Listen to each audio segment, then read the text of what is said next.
ಕೆಂಪೇಗೌಡ ಭೂಪಾಲ. ಈ ಬೈಲ್ ಪೂರ ಎಲ್ಲ ಅವ್ರದೇ, ಆ ಕಡೆಯಿಂದ ಈ ಕಡೆ ಕನ ಇದೇ ಇವಾಗ ದೊರಗಳು ಮನೆ ತಾನ ಅಂತ ನಾವು ಏನ್ಕೆ ಕೆಂಪೇಗೌಡ ಅಂತ ಸುಮ್ಕೆ ಹೇಳ್ಕೋಬೇಕು. ರಿಯಲ್ ಆಗಿ ಇರೋರಿಗೆ ಏನು ಇಲ್ದಂಗ್ ಮಾಡ್ಬಿಟ್ಟವ್ರೆ.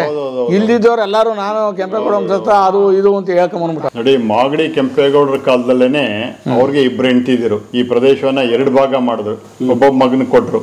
ಸಾರ್ವಜನಿಕರಿಗೆ ಕೆಂಪೇಗೌಡರು ವಂಶಸ್ಥರ ಇದಾರ ಅಂತ ಗುಮಾನಿ ಇದೆ. ಹಿರಿಯ ಕೆಂಪೇಗೌಡರು ಕುಣಿಗಲನಿಂದ ಬಂದು ಜಗಳವನ್ನು ಮಾಡಿ ಐಕ್ಯವಾದ ಸ್ಥಳ. ಇದನ್ನ ಪೊದೆನ ಕಡಿದು ನೋಡಿದಾಗ ಅಲ್ಲಿ ಶಾಸನ ಇತ್ತು. ಅದು ಅವಾಗ ಗೊತ್ತಾಯ್ತು ಇದು ಹಿರಿಯ ಕೆಂಪೇಗೌಡರದು ಅಂತ. 500 ವರ್ಷಗಳ ಸಮಾಧಿ ಇದು.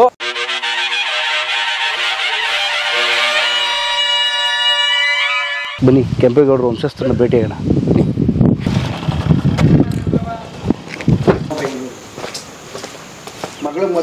ಶೂಟ್ ಮಾಡ್ಕೊಳ್ಳಿ. ದೊರೆಗಳು ಅಂತಾನೆ ಹಾಕೊಳ್ಳಿ, ನಾಗಭೂಷಣ ದೊರೆಗಳು ಅಂತಾನೆ. ಅಲ್ಲೇ ದೊಡ್ಡ ಮನೆ ಅಂತ ಅಲ್ಲೇ ಮಾಡ್ಕೊಳ್ಳೋಟಗೋರೆ. ಇವ್ರು ದೊಡ್ಡವರು, ಅವ್ರು ಚಿಕ್ಕವರು. ಸ್ನೇಹಿತರೆ ನೋಡಿ, ಶ್ರೀ ವೆಂಕಟೇಶ್ವರ ಸ್ವಾಮಿ ಪ್ರಸನ್ನ ಶ್ರೀ ನಾಗಭೂಷಣ ದೊರೆಗಳು ಶ್ರೀಮತಿ ಪುಷ್ಪಲತಾ ಅವರು ದೊರೆಗಳ ವಂಶಸ್ಥರು. ಇವರು ಕೆಂಪೇಗೌಡರ ವಂಶಸ್ಥರು. ಹೌದು. ಎಷ್ಟು ಮನೆಗಳಿದಾವೆ ಈ ಹುಲಿಕಲಲ್ಲಿ? 10 ಮನೆ ಇವ್ರದಿದೆ. 10 ಮನೆ. ಇವರು ದೊರೆಗಳ ವಂಶಸ್ಥರೇ. ಕೊನೆ ಕುಡಿ. ಈಗ ನಿಮ್ಮ ಹೆಸರು? ಮೋಹನ್ ಕುಮಾರ್. ನಿಮ್ಮ ಶರ್ಟ್ ಎಲ್ಲಿ ತಗೊಂಡ್ರಿ? ಅಂಗಡಿಲಿ. ಸಖತ್ತಾಗಿದೆ.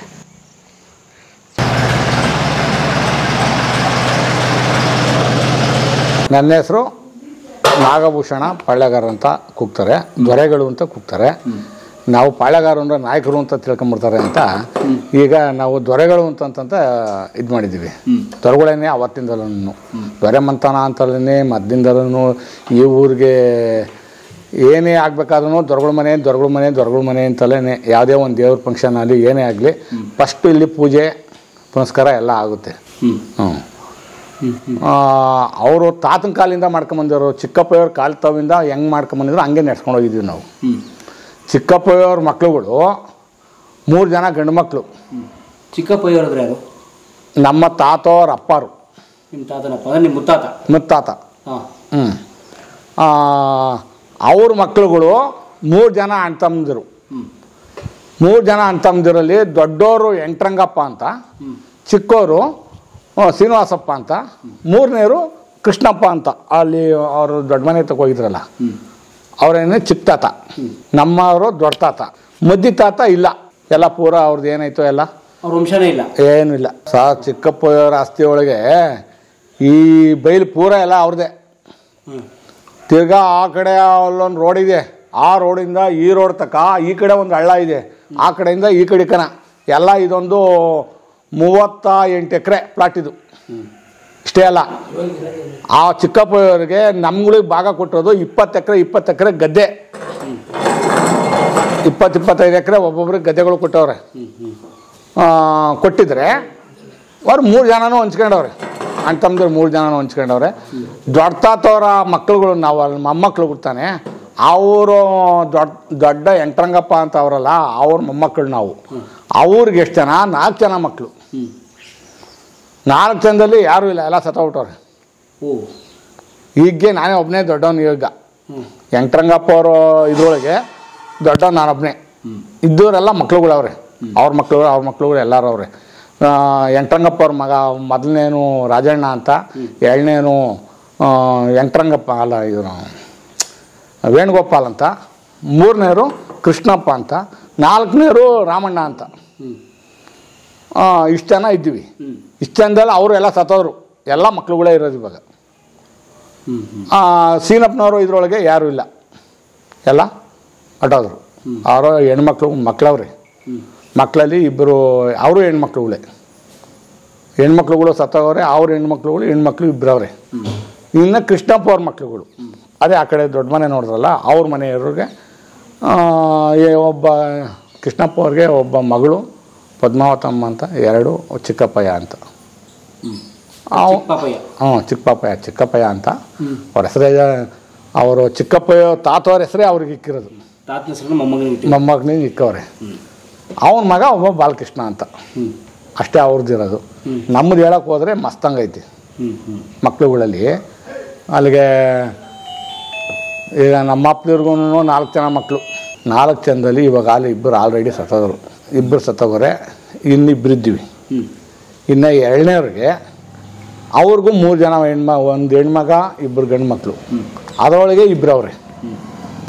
3ನೇವ್ರಿಗೆ ಅವರು ಸತ್ತೋಗೋರೆ, 4ನೇವ್ರು ಅವರು ಸತ್ತೋಗೋರೆ, ಅವ್ರಿಗೂ 2 ಹೆಣ್ಮಕ್ಳು ಗಂಡು ಮಕ್ಳು ಅವ್ರೆ. ಈಗೆಲ್ಲ ಹುಡುಗರೇನೆ. ಈಗ ದೊಡ್ಡವನು ನಾನು, ಇಲ್ಲಿಗೆ ದೊಡ್ಡವನು, ಅಲ್ಲಿಗೆ ನಮ್ಮಣ್ಣ ಚಿಕ್ಕಪ್ಪಯ್ಯ. ಆ ಮನೆ ಚಿಕ್ಕಪ್ಪಯ್ಯನವರು, ಈ ಮನೆಗೆ ನಾಗಭೂಷಣರು. ಅಷ್ಟೇ. ಕೆಂಪೇಗೌಡರ ಬಗ್ಗೆ ಹೇಗೆ ಸಂಬಂಧ? ಕೆಂಪೇಗೌಡರ ಸಂಬಂಧ ಅಂತಂದರೆ ಚಿಕ್ಕಪ್ಪಯ್ಯವ್ರ ಅಪ್ಪವರು ರಂಗಪ್ಪಯ್ಯವ್ರ ಅಪ್ಪವ್ರ ಹೆಸರು ಕರಿಯಪ್ಪಯ್ಯ. ಅವ್ರ ಹೆಸರು ಏನೋ ತಾತನ ಹೆಸರೇನೋ ಗೊತ್ತಿಲ್ಲ, ಅದು ಗೊತ್ತಿಲ್ಲದ್ದು ನಾನು ಹೇಳಲ್ಲ. ಏನ್ರಿ ಗೊತ್ತಿಲ್ಲ ನನಗೆ, ಸುಮ್ಕೆ ನಾವು ಹೇಳ್ಕೋಬಾರ್ದು. ಯಾವತ್ತೂ ಯಾರು ಕೆಂಪೇಗೌಡರು ಅಂತ ಬಂದು ನಮ್ಮನ್ನು ಕೇಳಿಲ್ಲ, ಏನು ಎತ್ತ ಅಂತ ಕಷ್ಟ ಸುಖ ಏನು ಯಾರು ನಮ್ಗೇನು ಕೇಳಿಲ್ಲ.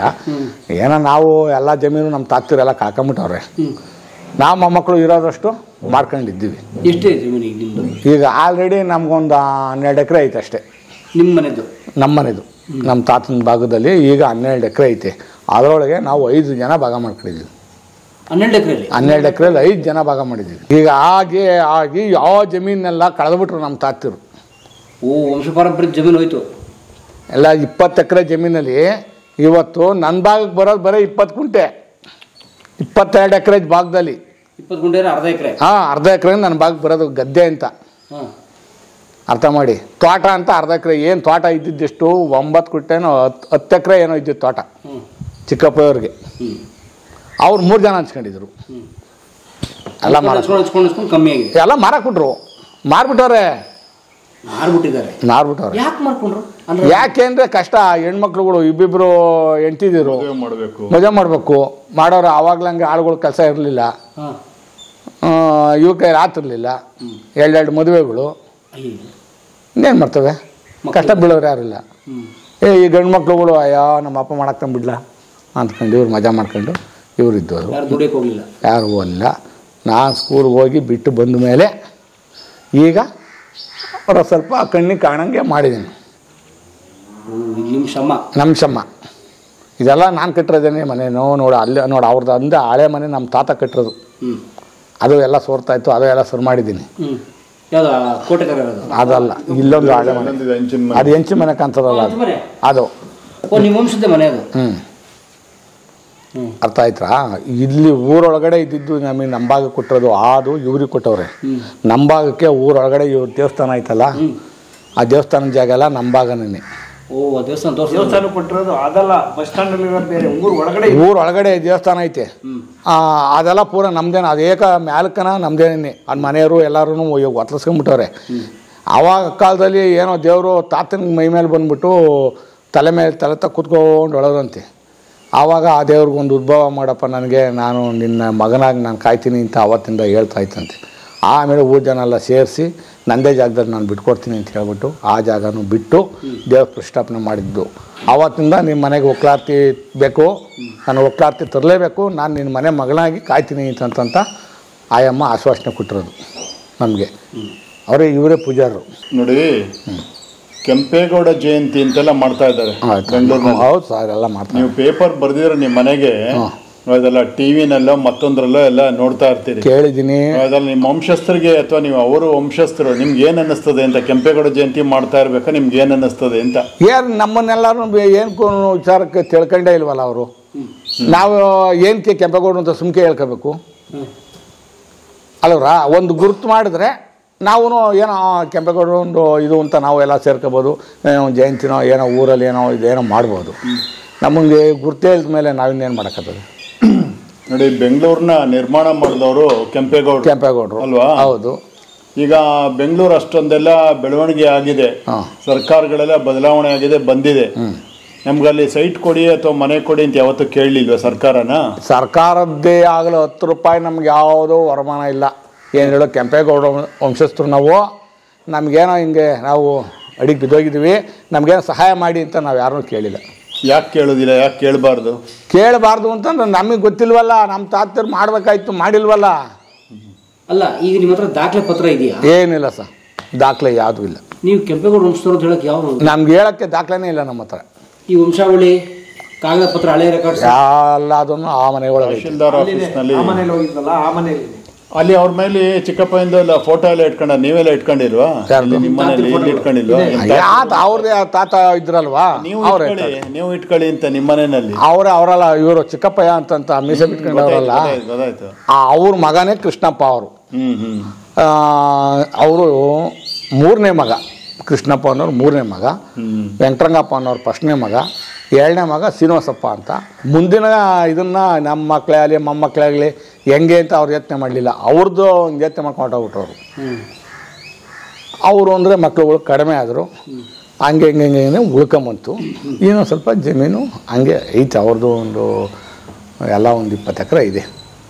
ಯಾವ್ದು ದೊಡ್ಡ ಮನೆಯವ್ರದ್ದು 20 ಎಕರೆ, ನಮ್ಮ 12 ಎಕರೆ ಇದೆ. ಈಗ ಇಷ್ಟು ವರ್ಷ ಕೆಂಪೇಗೌಡ ಜಯಂತಿ ಮಾಡ್ತಿದಾರಲ್ಲ, ಇಷ್ಟು ವರ್ಷ ಮಾಡ್ಕೊಂಬಂದ್ರಲ್ಲ, ನಿಮ್ಮನ್ನ ಯಾವಾಗ್ಲಾರು ಕರೆದಿದ್ದಾರೆ ಈ ಥರ ಬರಬೇಕು ಬನ್ನಿ ಅಂತ ಕರೆದಿದ್ದಾರೆ? ಗೌರವಿಸಿ ಯಾರು ಒಂದು ಗೌರವನೂ ಇಲ್ಲ, ಯಾವುದೂ ಇಲ್ಲ, ನಮ್ಗೇನಿಲ್ಲ. ಹೌದಾ? ನಾವು ಅದ್ರ ಬಗ್ಗೆ ಇಂಟ್ರೆಸ್ಟ್ ಮಾಡ್ಕೊಂಡು ಕರ್ದಿರೋರೇ ಇಲ್ವಲ್ಲ, ಇದುವರೆಗೂ ಕರ್ದಿರೋರೇ ಇಲ್ಲ, ಕರೆದು ಇಲ್ಲ. ಈಗ ನಿಮ್ಮನ್ನ ಬಿಟ್ಟು ಕೆಂಪೇಗೌಡರು ವಂಶಸ್ಥರು ಅಂತ ಬೇರೆ ಯಾರನ್ನ ಇದ್ದಾರಾ? ಇಲ್ಲ. ಈಗ ನಿಮ್ಮನೆ ಇಲ್ಲ ಯಾರು ಇಲ್ಲ, ಇಲ್ಲ ಸಹ ಇಲ್ಲ, ಯಾರು ಇಲ್ಲ. ಇಲ್ಲಲ್ಲ, ಇಡೀ ಕರ್ನಾಟಕದಲ್ಲಿ ತಮಿಳ್ನಾಡಲ್ಲಿ ಎಲ್ಲ ಅವರೇ. ಆಮೇಲೆ ಇದರೊಳಗೆ ಬೇರೆ ಅವರೇ, ಅಲ್ಲಿ ವಿಜಯಪುರ, ಸಿದ್ಲಘಟ್ಟ ಅಂತ ಬರ್ತಾರೆ. ಕೃಷ್ಣಗಿರಿ ಅಲ್ಲೆಲ್ಲ ಇದೆಯಾ ಕಾಂಟ್ಯಾಕ್ಟ್? ಕೃಷ್ಣಗಿರಿ ನಂಬರೇ ಇರೋದು. ನಾವೇ ಅಲ್ಲಿ ನೆನ್ನೆ ಹೋಗಿದ್ದೆ, ನಮ್ಮವರೊಬ್ರು ತಿರೋಗ್ಬಿಟ್ಟಿದ್ರು. ಡೆಗ್ನಿಕೋಟೆ ಇಲ್ಲ, ಕೃಷ್ಣಗಿರಿ ಪಕ್ಕ ಯಾಪನಹಳ್ಳಿ ಅಂತ ಬಂದು ತೀರ್ಥಮ್ ಅಂತ ಐತೆ. ಅಲ್ಲೇ ನಮ್ಮವ್ರು ಒಂದು 100 ಮನೆ ಇರ್ಬೋದು ಅಲ್ಲಿ. ತಳಿ ಅಲ್ಲೆಲ್ಲ ಇದ್ದಾರಾ ನಿಮ್ಮ ಕಡೆ? ತಳಿಲಿದ್ದಾರಾ? ತಳಿಲಿಲ್ಲ. ಕೃಷ್ಣಗಿರಿ ಪಕ್ಕ ಒಟ್ಟಿನಲ್ಲಿ. ಅಂದ್ರೆ ಯಾರು ಕೆಂಪೇಗೌಡರು ವಂಶಸ್ಥರು? ಕೊಯಮತ್ತೂರು ಅದೇ ಇವರೇ. ನಾವೇ ಇಲ್ಲ ಸರ್, ಕೊಯಮತ್ತೂರು ಯಾರಿಲ್ಲ. ಅಲ್ಲೇನೆ ಅಲ್ಲಿ ಜೋಡಿ ಗ್ರಾಮ ಅಂತ ಇತ್ತಂತೆ, ಅಲ್ಲಿಂದ ಬಂದಿರೋದೇ ಕೆಂಪೇಗೌಡರು ಅಂತ ಹೇಳ್ತಾರೆ. ಆ ಜೋಡಿ ಗ್ರಾಮದ್ದು ಜಮೀನು ನಮ್ಮ ತಾತನಿಗೆ ಇದಕ್ಕೆ ಬಿಟ್ಟಿದ್ರು, ಏನು ಕೇಳಿ, ದೇಶ ಭಾಗಕ್ಕೆ. ಅದನ್ನು ಕಳ್ಕೊಂಬಂದ್ಬಿಟ್ರು ನಮ್ಮ ತಾತ. ಮದಿದ ತಾತ ಅವರಲ್ಲ, ಅಣ್ಣ ನಿನ್ಗೆ ಯಾಕಣ್ಣ ಅಲ್ಲೇದೆಲ್ಲ ಜಮೀನು ಕೊಡ್ತೀನಿ ಅಂದ್ಬಿಟ್ಟು ಅದು ಕಳ್ಕೊಂಬಂದ್ಬಿಟ್ರು. ಈಗ ಕೆಂಪೇಗೌಡರ ಬಗ್ಗೆ ಸಾಕಷ್ಟು ಪುಸ್ತಕಗಳು ಬಂದಿವೆ. ನಿಮ್ಮ ರಣಬೈರೇಗೌಡ್ರ ಅವ್ರಲ್ಲ ಸಾ, ಗೊತ್ತಾ? ರಣಬೈರೇಗೌಡ್ರ ಹೆಸರು ಹೇಳಿದ್ದೀರಾ? ಆ ಪುಸ್ತಕ ಓದಿದ್ದೀನಿ ನಾನು. ಅದು ಏನು ಸ್ಕೂಲಲ್ಲಿ ಲೈಬ್ರರಿ ಒಳಗೆ ಓದಿದ್ದೆ ನಾನು. ನಿಮ್ಮ ಮನೆಗಳಲ್ಲಿ ಇಟ್ಟಿಲ್ವಾ? ಆ ಉಳ್ಕಲ್ದು ಇಲ್ಲ ಸರ್, ಹಳೆ ಏನೂ ಇಲ್ಲ ಸರ್ ನಮ್ಮ ಹತ್ರ. ಆ ಖಡ್ಗ ಪಡ್ಗ ಅವು ಇದು ಎಲ್ಲ ಎತ್ಕೊಂಡು ಪುಸ್ತಕಗಳು ಯಾವಿಲ್ಲ ಸರ್. ಅವ್ರದ್ದು ಐತೆ ಇರಬೇಕು, ಅವ್ರೇನು ಹೇಳಲ್ಲ.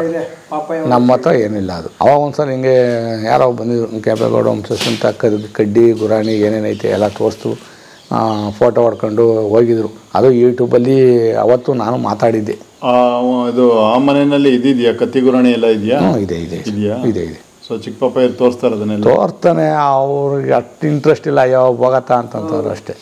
ಬಂದವ್ರಲ್ಲ ಹಿಂಗೆ ಬಂದು ನೋಡ್ಕೊಂಡು ಹೋಗ್ತಾರೆ. ಏನಿಲ್ಲ ಪ್ರಯೋಜನ, ಯಾಕೆ ಮೊನ್ನೆ ಏನು ಹೇಳೋರು ನಮ್ಮಣ್ಣ, ಅವ್ರ ಬಗ್ಗೆದೇ ಹೇಳವ್ರೆ, ನಮ್ಮನ್ನೆಲ್ಲ ಸೇರಿಸ್ಕೊಂಡಿಲ್ಲ ಅಷ್ಟೇ. ಯಾರು ಹೇಳಿ? ನಮ್ಮ ಅಕ್ಕ ಮಾತಾಡ್ರ ಅಂತಂದಿರು ಅವರೇ ಅಂತ ಹೇಳಿಲ್ಲ. ನಾವಿರೋದು ಇಷ್ಟೇ.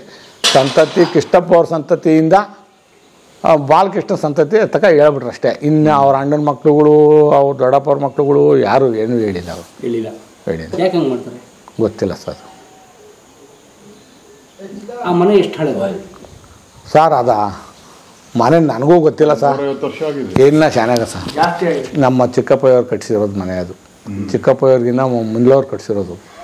ರಂಗಪ್ಪಯ್ಯವರು ಮಾಡಿಸಿರೋದು, ಅದನ್ನು ಕಟ್ಸಿರೋದು ಮನೇನ. ಈ ಕಡೆ ಎಲ್ಲ ಕಟ್ಟಕ್ಕೆ ಅಲ್ಲೆಲ್ಲ ಗುಂಡಿ ಮಾಡಿಬಿಟ್ರು, ಎಲ್ಲ ಮುಚ್ಚಿದ್ವು ಸರ್ ನಾವೇನೆ ಸುತ್ತಲೂ. ಅದು ಗಾರೆ ಒಳಗೆ ಕಟ್ಸಿರೋದು.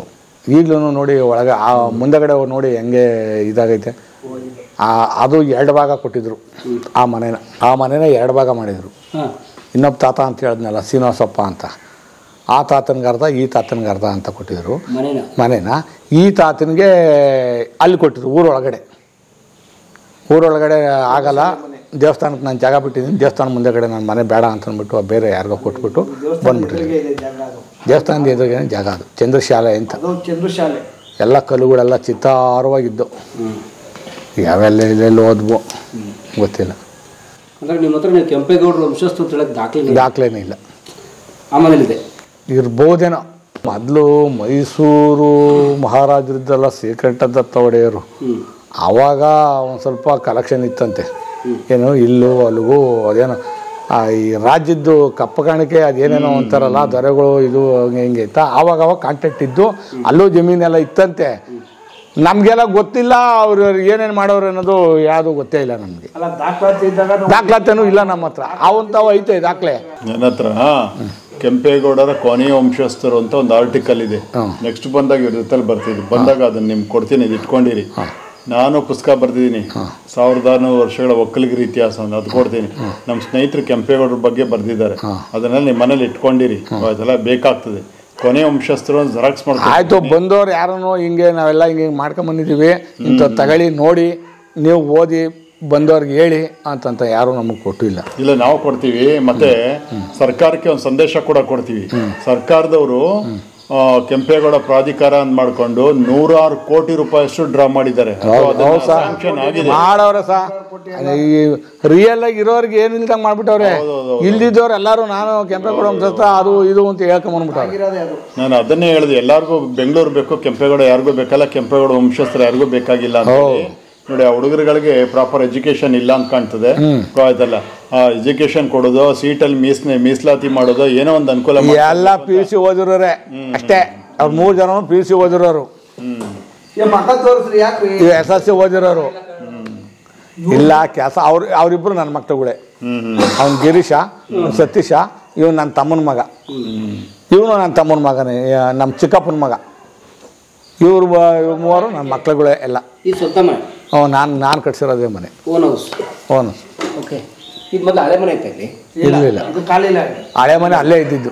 ಖಾಲಿ ಜಮೀನು ಹ್ಯಾಂಡ್ಲಲ್ಲಿ ಇತ್ತಲ್ಲ, ಈಗೆಲ್ಲ ಚೇಂಜ್ ಮಾಡ್ಕೊಂಡ್ವಲ್ಲ, 5 ಜನ ಭಾಗ ಮಾಡ್ಕೊಂಡ್ವಲ್ಲ, ಯಾಕೆ ಅಂತಂತ ಎಲ್ಲರೂ ಅಲ್ಲಲ್ಲಿ ಕಟ್ಕೊತಾವ್ರು. ಅವ್ರ ಜಮೀನಾಗ ಅವ್ರ ಕಟ್ಕೊಳ್ಳಿ ಅಂತಂತ ಬಿಟ್ಬಿಟ್ಟಿದ್ರು. ಇದೇ ಇವಾಗ ದೊರೆಗಳು ಮನೆ ತಾನ ಅಂತಂತ ಇಲ್ಲಿಂದ ನಾನು ಏಕಂದ್ರೂ ಹಿಂಗಿತ್ತು ದಾರಿ, ಹಿಂಗೆ ದಾರಿ ಮಾಡ್ಕೊಂಡ್ಬಿಟ್ಟಿದ್ದೀನಿ. ಈಗ ನಾನು ಇದನ್ನು ಕಟ್ಸಿ ಒಂದು 10 ವರ್ಷ ಆಯಿತು ಸರ್. ಈಗ ನಾನು ಅದಕ್ಕೋಸ್ಕರ ಏನು ಮಾಡ್ತಾಯಿದ್ದೀನಿ ಗೊತ್ತಾ, ನನ್ನ ತಮ್ಮದಿರಿಗೆಲ್ಲ ಒಬ್ಬ ಮಕ್ಳುಗಳು, ನಾನು ಒಬ್ಬನಿಗೆ ಮಾತ್ರ 2 ಮಕ್ಕಳು. ನಾನು ನಮ್ಮ ಇದನ್ನು ಭಾಗ ಮಾಡಬಾರ್ದು ಅಂತ ನನ್ನ ಇದ್ರ ಜಮೀನು ಮಾತ್ರ, ಸ್ವಯಾರ್ಥಿತ ಜಮೀನು ಒಬ್ಬನಿಗೆ, ಪಿತ್ರಾರ್ಜಿತ ಜಮೀನು ಒಬ್ಬನಿಗೆ ಮಾಡಬೇಕು ಅಂತ ನಾನು ಕಷ್ಟ ಬಿದ್ದು ಸಂಪಾದನೆ ಮಾಡ್ತಾಯಿದ್ದೀನಿ. ನಾನು ಇವಾಗ ಆಲೇ 1.5 ಎಕರೆ 2 ಎಕರೆ ಸಂಪಾದನೆ ಮಾಡಿದ್ದೀನಿ ಸ್ವಂತ. ನಾನು ಕಷ್ಟಪಟ್ಟು ಸಂಪಾದನೆ ಮಾಡಿರೋದು ಇದೇ ಊರಲ್ಲೇನೆ. ಸ್ವಯಾರ್ಜಿತ 2 ಎಕರೆ ಸಂಪಾದನೆ ಮಾಡಿದ್ದೀನಿ. ಇನ್ನು ಅರ್ಧ ಎಕರೆ ಮಾಡಿಬಿಟ್ರೆ ಸಾಕು, ನಾನು ಸಾಕು. ಅವ್ನಿಗೊಂದು 2.5, ಇವನಿಗೊಂದು 2.5. ಅವರು ದುಡ್ದು ಅವ್ರ ಮಕ್ಳು 2-3 ಮಕ್ಳುಗಳು ಬೇಕು ಅಂತ ಇರ್ತದಲ್ಲ, ಆವಾಗ ಅವರು ಆ ಮಕ್ಳಿಗೆ ಸಂಪಾದನೆ ಮಾಡಿ ಮಡಗಲಿ. ಒಂದೇ ಸಾಕು, ಅದಂಗೆ ಕೊಟ್ಟೋಗ್ಲಿ. ಅದಂಗೆ ಕೊಟ್ಟೋಗ್ಲಿ.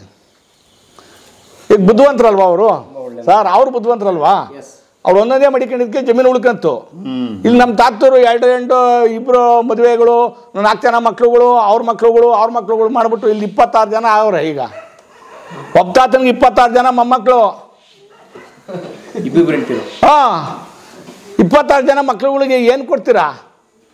ಜಮೀನು ಎಷ್ಟು ಕೊಡ್ತಿದ್ರೆ ಹಂಚ್ತೀರಾ? ಸಂಪಾದನೆ ಮಾಡೋಕ್ಕಾಗಲ್ವಲ್ಲ. ಈಗ ನಮ್ಮಂಥವ್ರು ಕಟ್ಟ ಬೀಳಕ್ಕಾಗಲ್ವಲ್ಲ. ಎಲ್ಲಿ ಸಂಪಾದನೆ ಮಾಡ್ತೀರಾ ಸರ್? ಇವತ್ತು 50 ಲಕ್ಷ 1 ಎಕರೆ ಇಲ್ಲಿ ಸರ್. ಕುಂಟೆವು 2,50,000 ರೋಡ್ಗಿರೋದು ಅಂದ್ರೆ 1 ಎಕರೆ ಜಮೀನು 40 ಕುಂಟೆಗೆ 80 ಲಕ್ಷ ರೂಪಾಯಿ ಆಯ್ತು. ಏನ್ ಸಂಪಾದನೆ ಮಾಡೋದು ಇವತ್ತು? ಎಲ್ಲಿ ಸಿಗುತ್ತೆ ಜಮೀನ್ ಲ್ಯಾಂಡ್? ಇವತ್ತು ಸಿಕ್ಕಿದ್ರು ನಮ್ಮ ಹತ್ರ ಅಷ್ಟು ದುಡ್ಡಿಲ್ಲ. ಅಷ್ಟು ಕೊಡೋಕ್ಕಾಗಲ್ಲ. ಅದೇ ಬರಬೇಕು, ಬೇರೆ ಕಡೆ ಎಲ್ಲ ಮಸ್ತಂಗೆ ಸಿಗ್ತಾ ಇರ್ತಾರಲ್ಲ, ಅವ್ರಿಗೆ ಇರ್ತಾರಲ್ಲ ದುಡ್ಡು, ಅವರು 50 ಲಕ್ಷ ಕೋಟಿ ಮಾರಿರ್ತಾರಲ್ಲ, ಅಂಥವ್ರು ತಾಂಬೇಕಷ್ಟೇ. ನಮ್ಮಂಥವು ಏನಿದ್ರು ಏನೋ ಪಕ್ಕದಲ್ಲಿ ಅವತ್ತಿಂದ ಮಾಡ್ಕೊಂಬಂದಿದ್ವಿ ಅಂತ ಏನೋ ಉಳಿಸ್ಕೊಂಡು ನಾವೊಂದು 50 ಲಕ್ಷ ತನಕ ಹೋಗಿಲ್ಲ, 25-30 ಲಕ್ಷ ತನಕ ಹೋಗಿದ್ದೀವಿ ಎಕರೆಗೆ ತಾಳಕ್ಕೆ. ಒಳಗಡೆ ಭೂಮಿಗಳು ನಮಗೆ ಬೇಕಾಗಿರೋ ಜಾಗ ನಮ್ಮ ಪಕ್ಕದಲ್ಲಿ ಇರೋಂಥವು ಜಾಗಗಳು ನೋಡ್ಕೊಂಡ್ರು ನಾವು. ಈಗ ಇನ್ನು ಆಲ್ರೆಡಿ ಒಂದು ಐತಿ, ಕಾಸ್ಬೇಕಲ್ಲ, ದುಡ್ಡಿಲ್ಲ, ಏನು ಮಾಡೋಣ ನೋಡಿ. ಮಾಗಡಿ ಕೆಂಪೇಗೌಡರ ಕಾಲದಲ್ಲೇನೆ ಅವ್ರಿಗೆ 2 ಹೆಂಡ್ತಿದಿರು. ಏನೋ ಈ ಮಾಗಡಿ ಪ್ರಾಂತ್ಯ ಇದೆಯೋ, ಮಾಗಡಿ, ಸಾವಂತದುರ್ಗ, ಉತ್ತರಿದುರ್ಗ, ಶಿವಗಂಗೆ ಏನಿದೆಯೋ, ಈ ಪ್ರದೇಶವನ್ನ 2 ಭಾಗ ಮಾಡಿದ್ರು. ಒಬ್ಬೊಬ್ಬ ಮಗನ ಕೊಟ್ಟರು. ಸೊ ಅಲ್ಲಿಂದ ಡಿವೈಡ್ ಆಗ್ಲಿಕ್ಕೆ ಬರ್ಲಿಕ್ಕೆ ಶುರು ಮಾಡ್ತು. ಸೊ ನಿರಂತರವಾಗಿ ಡಿವೈಡ್ ಆಯ್ತು. ಇದ್ರ ಜೊತೆಗೆ ಮೈಸೂರು ಒಡೆಯರು ಯಾವಾಗ ಪ್ರಬಲರಾದ್ರೋ ಸೊ ಇದನ್ನ ಆಕ್ಯುಪೈ ಮಾಡ್ಕೊಂಡ್ರು.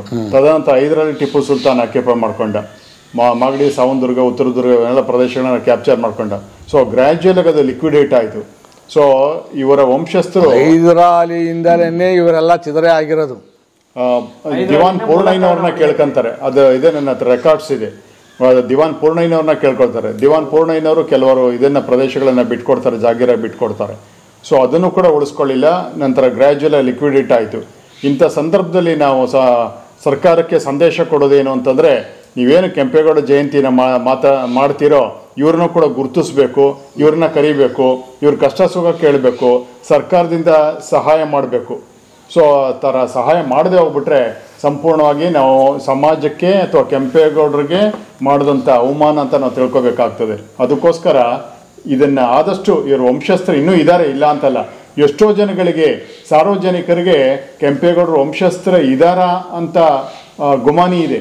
ಎಷ್ಟೋ ಜನಗಳಿಗೆ ಗೊತ್ತಿಲ್ಲ ಕೆಂಪೇಗೌಡ ವಂಶಸ್ಥರು ಇದೆ ಅಂತೇಳಿ. ಕುದೂರ್ನಲ್ಲೇ ಎಷ್ಟೋ ಜನಗಳು ಕೇಳಿ ಯಾರೋ ಗೊತ್ತೇ ಇಲ್ಲ ಅಂತಂದ್ರು. ಸೊ ಅದು ಆಗಬಾರ್ದು ಅಂತಂದರೆ ಇದೊಂದು ಪ್ರಮುಖವಾದಂಥ ಕೆಲಸ ಸರ್ಕಾರಕ್ಕೆ ಅಂತಂದರೆ ಇವ್ರನ್ನೂ ಕೂಡ ಕೈ ಹಿಡಿದು ಮೇಲಕ್ಕೆ ಎತ್ತಬೇಕು. ಗೌರ್ಮೆಂಟ್ನವರು ಏನೇನೋ ಸಹಾಯ ಮಾಡ್ತಿದ್ದಾರೆ, ಯಾವ್ಯಾವುದೋ ಸ್ಕೀಮ್ಗಳನ್ನು ಹಾಕ್ಕೊಂಡಿದ್ದಾರೆ.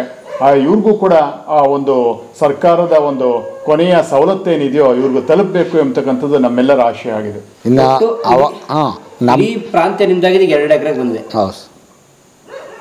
ಆವಾಗ ನಮ್ಮ ತಾತಿರು ಹೆಣ್ಮಕ್ಳುಗಳನ್ನೆಲ್ಲ ಇಲ್ಲೆಲ್ಲ ಇದ್ದವ್ರನ್ನೆಲ್ಲ ಕರ್ಕೊಂಬಂದು ಇಲ್ಲೇ ಮದುವೆ ಮಾಡಿ ಅವರೇ ನಮ್ಮ ಬಾಮ ಇದ್ದವರುಗಳೆಲ್ಲ ಇಲ್ಲೇ ಅವರೇ ಈಗಲೂ. ಈಗ ಅವನು ಪಂಚಾಯತಿ ಒಳಗೆ ಅಧ್ಯಕ್ಷರಾಗವ್ರೆ. ನಮ್ಮ ಅತ್ತೆ ಮಗ ಶಶಿಧರ್ ಅಂತ ಅಧ್ಯಕ್ಷರು. ಎಲ್ಲ ನಾವು ಸೇರ್ಕೊಂಡು ನಮಗೆ ರಾಜಕೀಯ ಬೇಡ ಅಂತಂತ ನಮ್ಮ ಮೂಲ ಗುಂಪಲ್ಲಿ ಇದ್ದೀವಿ ಈಗ ಅಷ್ಟೇ. ನೀವುಗಳೆಲ್ಲ ಜಾಸ್ತಿ ಓದ್ಲಿಕ್ಕೆ ಇಷ್ಟಪಡ್ಲಿಲ್ವಾ? ಯಾರು ಓದಲ್ಲ ಸರ್, ವಿದ್ಯಾರ್ಥಿ ನಮ್ಮ ಮಕ್ಕಳಿಗೆ. ಕೆಂಪೇಗೌಡರು ತಮಿಳ್ನಾಡಿಂದ ಬಂದಿರೋದು. ಅವರು ಇಲ್ಲಿಯವರೆಲ್ಲ ಕೆಂಪೇಗೌಡರು ತಮಿಳ್ನಾಡಿ ಅಲ್ಲಿಂದ ಬಂದವ್ರೆ ಅಂತ ಅನ್ನೋದು ಒಂದು ಮಾಹಿತಿ ಅಷ್ಟೇ. ನಿಮಗೆ ನಮ್ಮವರು ತೆಲುಗು ತಮಿಳು ಎಲ್ಲ ಮಾತಾಡ್ತಾರಲ್ಲ. ನೀವು? ನನಗೆ ಬರಲ್ಲ, ತೆಲುಗು ಮಾತಾಡ್ತೀನಿ ಅಷ್ಟೇ. ತೆಲುಗು ಮಾತಾಡ್ತೀನಿ. ತಮಿಳು ನಮ್ಮ ಹುಡುಗರೆಲ್ಲ ಅಲ್ಲೇ ಓದಿರೋರು, ಎಲ್ಲ ಪಾಸ್ ಆಗೋರೆ. ನಾವು ಹೆಣ್ಗಳು ತಂದಿದ್ದೀವಲ್ಲ ಅಲ್ಲಿಂದಲೇ, ತಮಿಳ್ನಾಡಿಂದಲೇ ಹೆಣ್ಣು ತಂದಿದ್ದೀವಿ. ಕೃಷ್ಣಗಿರಿ ಆಗಿ ಈಗಲೂ ಕಾಂಟ್ಯಾಕ್ಟ್ ಇದೆ.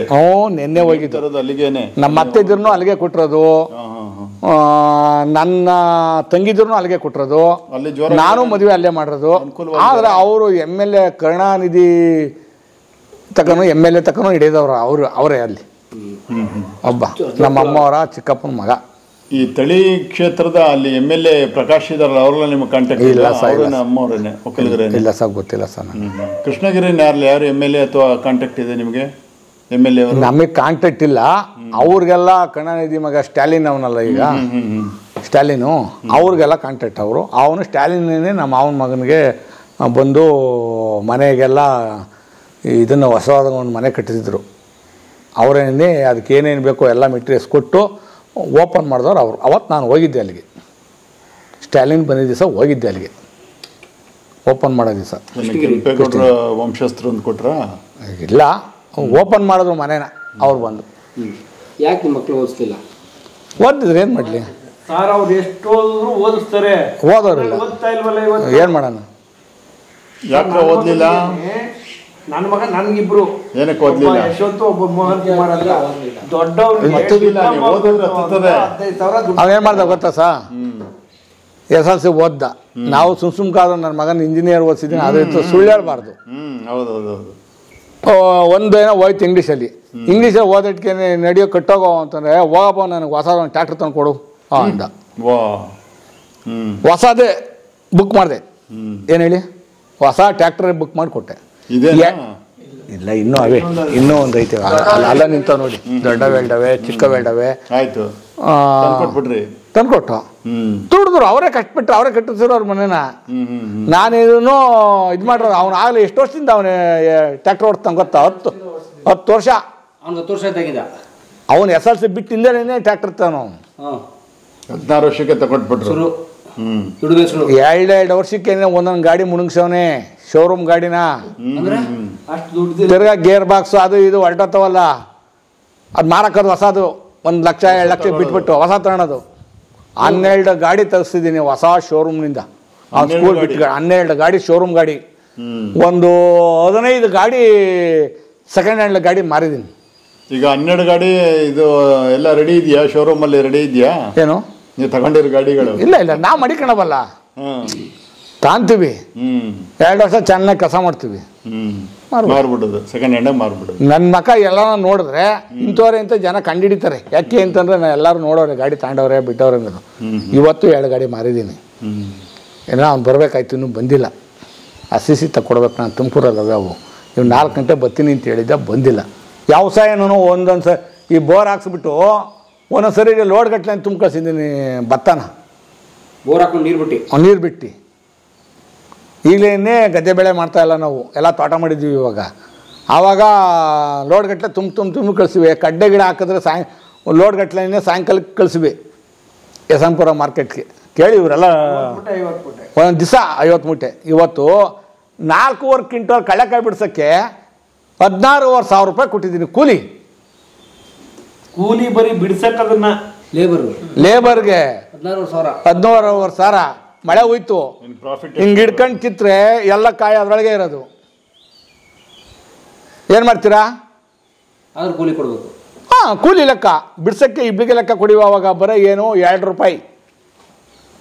ಯಾವಾಗ 91ರಲ್ಲಿ 91-92ರಲ್ಲಿ 30 ವರ್ಷದಿಂದ ಆವಾಗ 2 ರೂಪಾಯಿ ಕೊಡಿವ.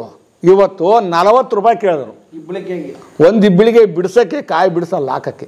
ನಾವೇನು ಎಲ್ಲ ಕಿತ್ತಿ ಮಡಗಿರತ್ತೆ. 8 ಸೇರು ಅದಕ್ಕೂ ನಾನು ಬೇಡ ಅಂತ ಹೇಳ್ಬಿಟ್ಟು ಆಳ್ಗಳು ಕರ್ಕೊಂಡು ಮಾಡಿಸ್ದೆ ಕೆಲಸನ. ಅಷ್ಟೇ ಬಂದಿದ್ದು, ನನಗೇನು ಬರಲಿಲ್ಲ. ಬರೀ 1,500 ರೂಪಾಯಿ ದುಡ್ಡು ಬಂತು. ಪ್ರಾಫಿಟ್. ಪ್ರಾಫಿಟ್ಟು ಇದೆಲ್ಲ ಖರ್ಚು ಹೋಗಿ. ಎಲ್ಲ ಹೋಗಿ 1,500 ಎಷ್ಟು ಎಕರೆಗೆ ಕಡಲೆ? ಒಂದು 2 ಎಕರೆಗೆ ಹಾಕಿದೆ. 2 ಎಕರೆ ಕಡಲೆ ಹಾಕಿದ್ದಕ್ಕೆ 1,500 ರೂಪಾಯಿ ಬಂತು. ಬರೀ ಲೇಬರ್ ತಿನ್ಕೊಂಡ್ಬಿಡ್ತಾರೆ. ಯಾಕೆ ಮಾಡಬೇಕು? ನಾನು ನೀನು ಇವರು ಹಿಂಗೆ ಅವರೇ ಅಂತ ತಿಳ್ಕೊಬೇಡಿ ನನ್ನ.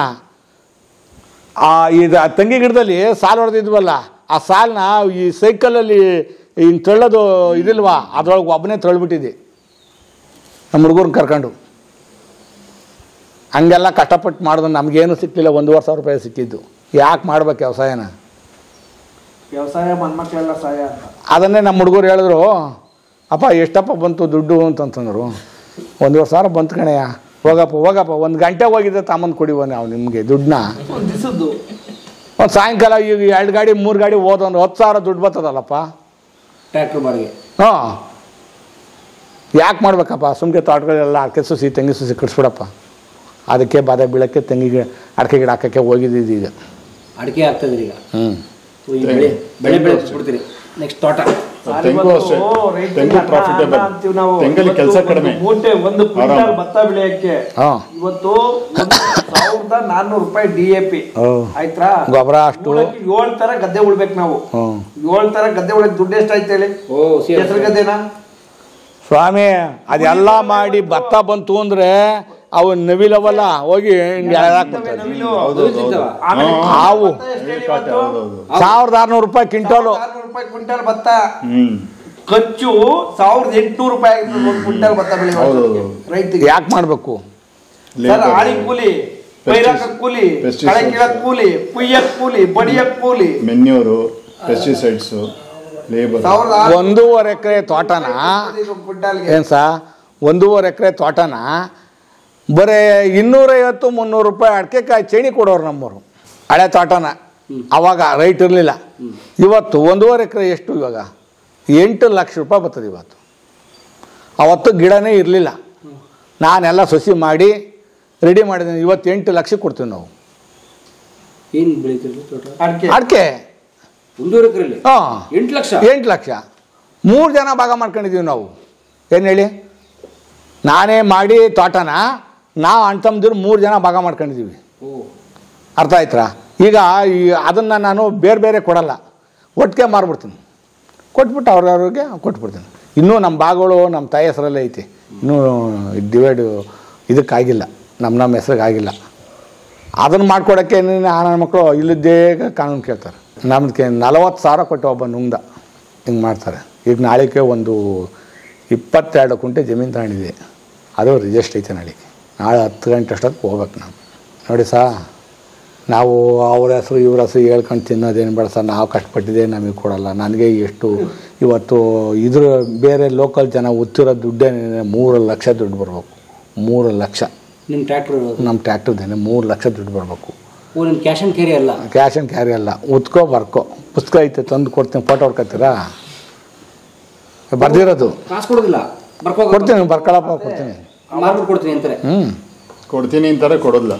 ಆಮೇಲೆ ಶಾನೆ ಆದಾಗ ಎಲ್ಲೋ ಹೆಂಗೆ ಏನೋ ಅಂತಂದ್ರೆ ಏನಂತಾರೆ ಗೊತ್ತಾ? ಹೋಗೋ, ಏನು ಮನೆ ಇಲ್ಲೇ ಐತೆ, ಜಮೀನು ಇಲ್ಲೇ ಐತೆ, ಒಂದು ಪಾಯ ಹಾಕಿದ್ದೀವಿ ಅಂತಾರೆ. ಅಂದ್ರೆ ಕೊಡ್ತೀವಿ, ಹೋಗು, ನಮ್ದು ಏನು ಐತೆ, ಹುಡೋಗ್ಬಿಡ್ತೀನ ಹಂಗೆ ಶಾನೆ ರೋಪ ಆಗ್ತಾ ಅಂದರೆ ಬಾರೋ ಯಾಕೋ ರಾಜಣ್ಣ ಸರಿಲ್ಲ, ಅವ್ನು ಕರ್ಕೊಂಬಂದು ಹೋಗು ಹುಡೋಗ, ಇನ್ನೊಬ್ಬ ಉಳ್ದಾನೆ. ಹಿಂಗೆ ಮಾಡ್ತಾರೆ. 100 ರೂಪಾಯಿ ಡೀಸೆಲ್ ಆದರೂ ಅಷ್ಟೇ ರೇಟು, 50 ರೂಪಾಯಿ ಆದ್ರೂ ಡೀಸೆಲ್ ಅಷ್ಟೇ. ಜನ ದುಡ್ಡು ಕೊಡಲ್ಲ, ಕಷ್ಟ ಬಿದ್ದು ಸಾಕಾಗ್ತದೆ. ತುಂಬ ಕಷ್ಟ ಇದೆ. ನಾವು ಒಟ್ಟಿನ ಅಪ್ಪನ ಕಾಲಕ್ಕೂ ಈಗೂ ಒಂದು ಸ್ವಲ್ಪ ನಮ್ಮ ವೆಂಕಟರಂಗಪ್ಪ ಅವರು ದೊರಗಳ ಮನೆ ಅಂತ ಒಂದು ಗುರುತು ಹಿಡಿಯಂಗೆ ಮಾಡಿದ್ದೀನಿ ಅಷ್ಟೇ. ಇನ್ನೇನಾಗಲಿ ನಮ್ಮ ಮಕ್ಕಳು ಅದೇ ಥರ ನಡ್ಕೊಂಡು ಹೊರಟಾರ ಸಾಕು ನಮಗೆ. ನಾವು ಅಷ್ಟೈತೆ ಇಷ್ಟೈತೆ ಹಂಗೈತೆ ಹಿಂಗೈತೆ ಅಂತ ಹೇಳಲ್ಲ, ಎಲ್ಲ ಗೊತ್ತು ಇವ್ರಿಗೆ. ಯಾರಿಗೇಳು? ಇವ್ರಿಗೆಲ್ಲ ಗೊತ್ತು. ವೇಣುಗೋಪಾಲ್ ಅವ್ರು ಎದ್ಮೇಲೆ ಈ ಮನೆ ಅಂತ. ನಾಗಭೂಷಣ ರಾಜಣ್ಣ ಅಂತ ಎರಡು ಹೆಸರು, ನನ್ನ ಹೆಸರು. ಇವ್ರಿಗೆ ಎದ್ಮೇಲೆ ಈ ಮನೆ ಹೆಸರು ಒಂದು ಉಳಿಸಿದ್ದೀನಿ ಅಷ್ಟೇ. ಅಂದ್ರೆ ಅವತ್ತು ಐಡಿಯಾ ಮಾಡ್ಲಿಲ್ಲ ಅಂದ್ರೆ ಅವತ್ತು ಹಲಸಿನ ಮರ ಇತ್ತು, ದೊಡ್ಡ ಹಲಸಿನ ಮರ. ನಾವು ಇಲ್ಲೇ ಹೋಗಿ ಇದೇ ಜಾಗದಲ್ಲಿ ಇಲ್ಲೇನೆ ಆ ಹಲಸಿನ ಮರ ಮಾರಕ್ಕೂ ಅವತ್ತು ಫೈಟು. ಆ ಹಲಸಿನ ಗಿಡ ಮಾರಿ ಬೋರ್ ಹಾಕ್ಸ್ತೇನೆ. ಕೆಳಗಡೆ 4 ಸೀಮೆಸ ಇದ್ದೋ ತಮ್ಮಂದು ಮಾರಿ 2 ಸೀಮೆಸ ಅಣಸಿ ಮರ ಹಾಕಿ ಬೋರ್ ಹಾಕ್ಸಿದ್ವಿ. ನೀರು ಬಿತ್ತು ಬರೀ 160 ಅಡಿ, ಏನು 24 ಅವರ್ ಕರೆಂಟು. ಸ್ಟಾರ್ಟ್ ಮಾಡಿಬಿಟ್ಟ ಅಂದ್ರೆ 3 ಇಂಚ್ ಪೈಪ್ ಕಿತ್ಕೊಂಡು ಹೋಗ್ತಾ ಇರೋದು. 12 ಎಕರೆಗೂ ಗದ್ದೆ ಮಾಡಿವಿ ಒಂದೇ ಒಂದು ಬೋರಲ್ಲಿ. 12 ಎಕರೆ ಗದ್ದೆ ಮಾಡಿದ್ವಿ. ಸಾಲದಕ್ಕೆ ಇನ್ನೂ ಪಕ್ಕದಲ್ಲಿರೋರ್ದು ತಾಂಡ್ ಮಾಡಿದ್ದೀನಿ. ಆ ಮುದ್ದಿರಪ್ಪವ್ರದ್ದು ಎಲ್ಲ ಗದ್ದೆ ಅಲ್ಲೂ ತೋರತಕ್ಕ ಇಷ್ಟು ದಪ್ಪ ಹೋಗ್ತೀನಿ ಸ್ವಾಮಿ, ಇಷ್ಟು ದಪ್ಪ ನೀರು ಜಮೀನು ಎತ್ತೋಯ್ತು. ನೀರು ಇಲ್ವ ನೀರೀಗ ಬರ್ತದೆ, ಈಗ ಸುಮಾರು ಬರ್ತದೆ. ಹಂಗೆ ಬರ್ತವ ಈಗೆಲ್ಲ 1000 ಅಡಿ ಕರೆಂಟ್ 3 ಅವರು 1000 ಅಡಿ. ಈಗ 1000 ಅಡಿ 3 ಅವರ್ ಕೊಡೋದು. ಅದನ್ನೇ ಕೊಡ್ಸಿದಿರಿ ಮತ್ತೆ? ಇಲ್ಲ ಅವು ಬೇರೆ ನಾವು ಹಾಲು 8 ಬೋರ್ ಆಗವೆ. ನಾನೇ 8 ಬೋರ್ ಕೊಡ್ಸಿದ್ದೇನೆ ಆಗ್ಲಿ. ಬರೀ 160 ಅಡಿ ಇದ್ದಿದ್ದು. ರಾತ್ರಿಗೆ 6 ಅವರ್ ಕರೆಂಟ್, 12 ಅವರ್ ಕರೆಂಟ್ ಬಿಡೋರು. ಈಗಿಲ್ಲ, ಬರೀ 3 ಅವರ್ ಬಿಟ್ರೆ ಬಿಡು. ಆಮೇಲೆ ಗೌರ್ಮೆಂಟ್ ಏನು ದುಡ್ಡು ಪಡ್ಡೆ ಅಂತ ಕೇಳ್ತಾ ಇಲ್ಲ. ಕಂಡೆನ್ಸರ್ ಹಾಕಿದ್ರೆ ಬೆಳಕರಿಯವರೆಗೂ ಓಡೋದು, ಬೆಳಗ್ಗೆ 6 ಗಂಟೆವರೆಗೂ ಕಂಡೆನ್ಸರ್ ಅಲ್ಲಿ. ಕಂಡೆನ್ಸರ್ ಹೋಯ್ತು, ಲೈನ್ ಟ್ರಿಪ್ ಆಯ್ತು ಅಂತಂದ್ರೆ ಹೋಗಿ ಅಲ್ಲೇ ಕೂತ್ಕೊಂಡಿರೋ ಸ್ಟಾರ್ಟರ್ ಮಗ್ಲಲ್ಲಿ. ಇನ್ನೊಬ್ಬ ಯಾವನ ಎತ್ತಾರ ನಮ್ ಕಂಡೆನ್ಸರ್ ಆಗ್ತಿರ್ಲಿಲ್ಲ. ಆಫ್ ಆಯ್ತು ಆಫ್ ಆಯ್ತು ಅಂದ್ರೆ ಮುಗೀತು ನಮ್ ಕತೆ. ಮಿಷಿನ್ ಒಳಗೆ ಹಿಂಗೆ ನೋಡ್ಕೊಂಡೇ ಕೂತ್ಕೊಂಡು. ಈ ನಮ್ಮ ಬಿಜೆಪಿ ಸರ್ಕಾರದಲ್ಲಿ ಕರೆಂಟ್ ಕೊಟ್ಟಷ್ಟು ಇವ್ರು ಯಾರು ಕೊಡಲ್ಲ ಅಂತ ಹೇಳ್ಬೋದು. ಇಷ್ಟಕ್ಕೂ ರೈತರನ್ನ ಹಾಳು ಮಾಡಿದ ಮೊದಲನೇ ಮುಖ್ಯಮಂತ್ರಿ ಅಂದ್ರೆ SM ಕೃಷ್ಣ. ಹೆಂಗೆ? ಬೆಂಗಳೂರನ್ನ ಸಿಂಗಾಪುರ್ ಮಾಡ್ದ, ಆಯ್ತಾ?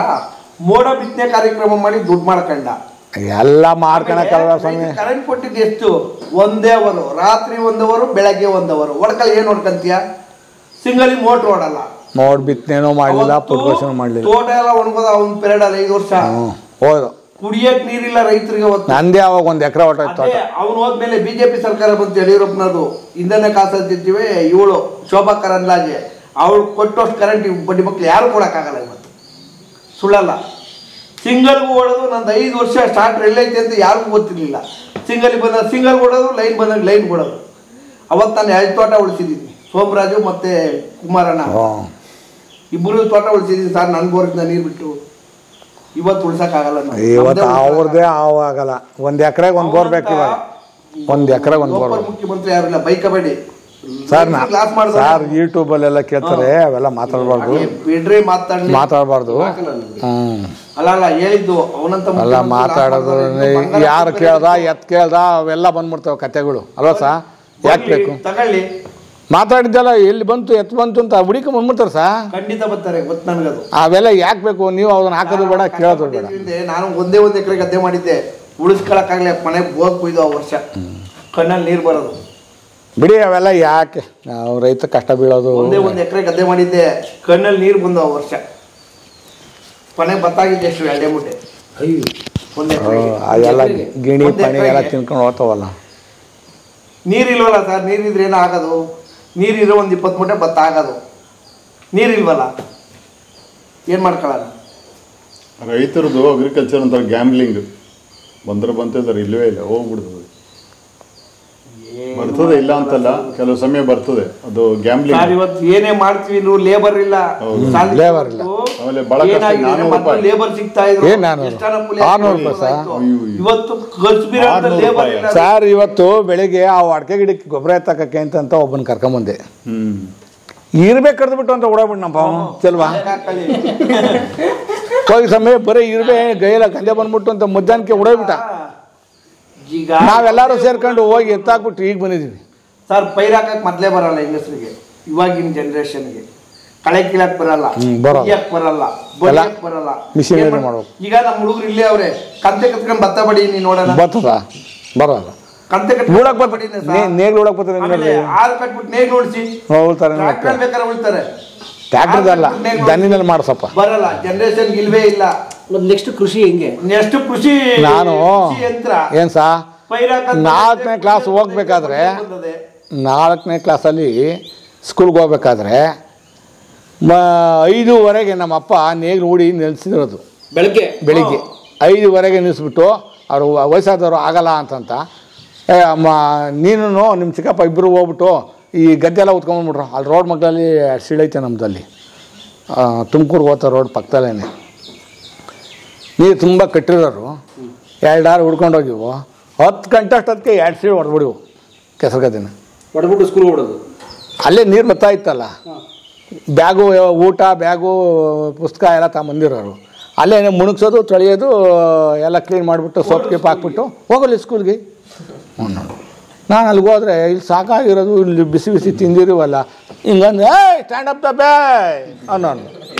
ಯಾರೇಳು ಮೇಷ್ಟ್ರು. ಆವಾಗ ಅಲ್ಲಿ ಬೇರೆ ನಿಂತ್ಕೋಬೇಕು, ಇಲ್ಲಿ ಸಾಕಾಗೋಗಿರ್ತದೆ. ಬೆಂಚ್ ಮೇಲೆ ಬೇರೆ ಅವ್ನು ಫೀಲ್ಡ್ ಆಗತಕ್ಕ 45 ನಿಮಿಷ ನಿಂತ್ಕೋಬೇಕಾಯ್ತು.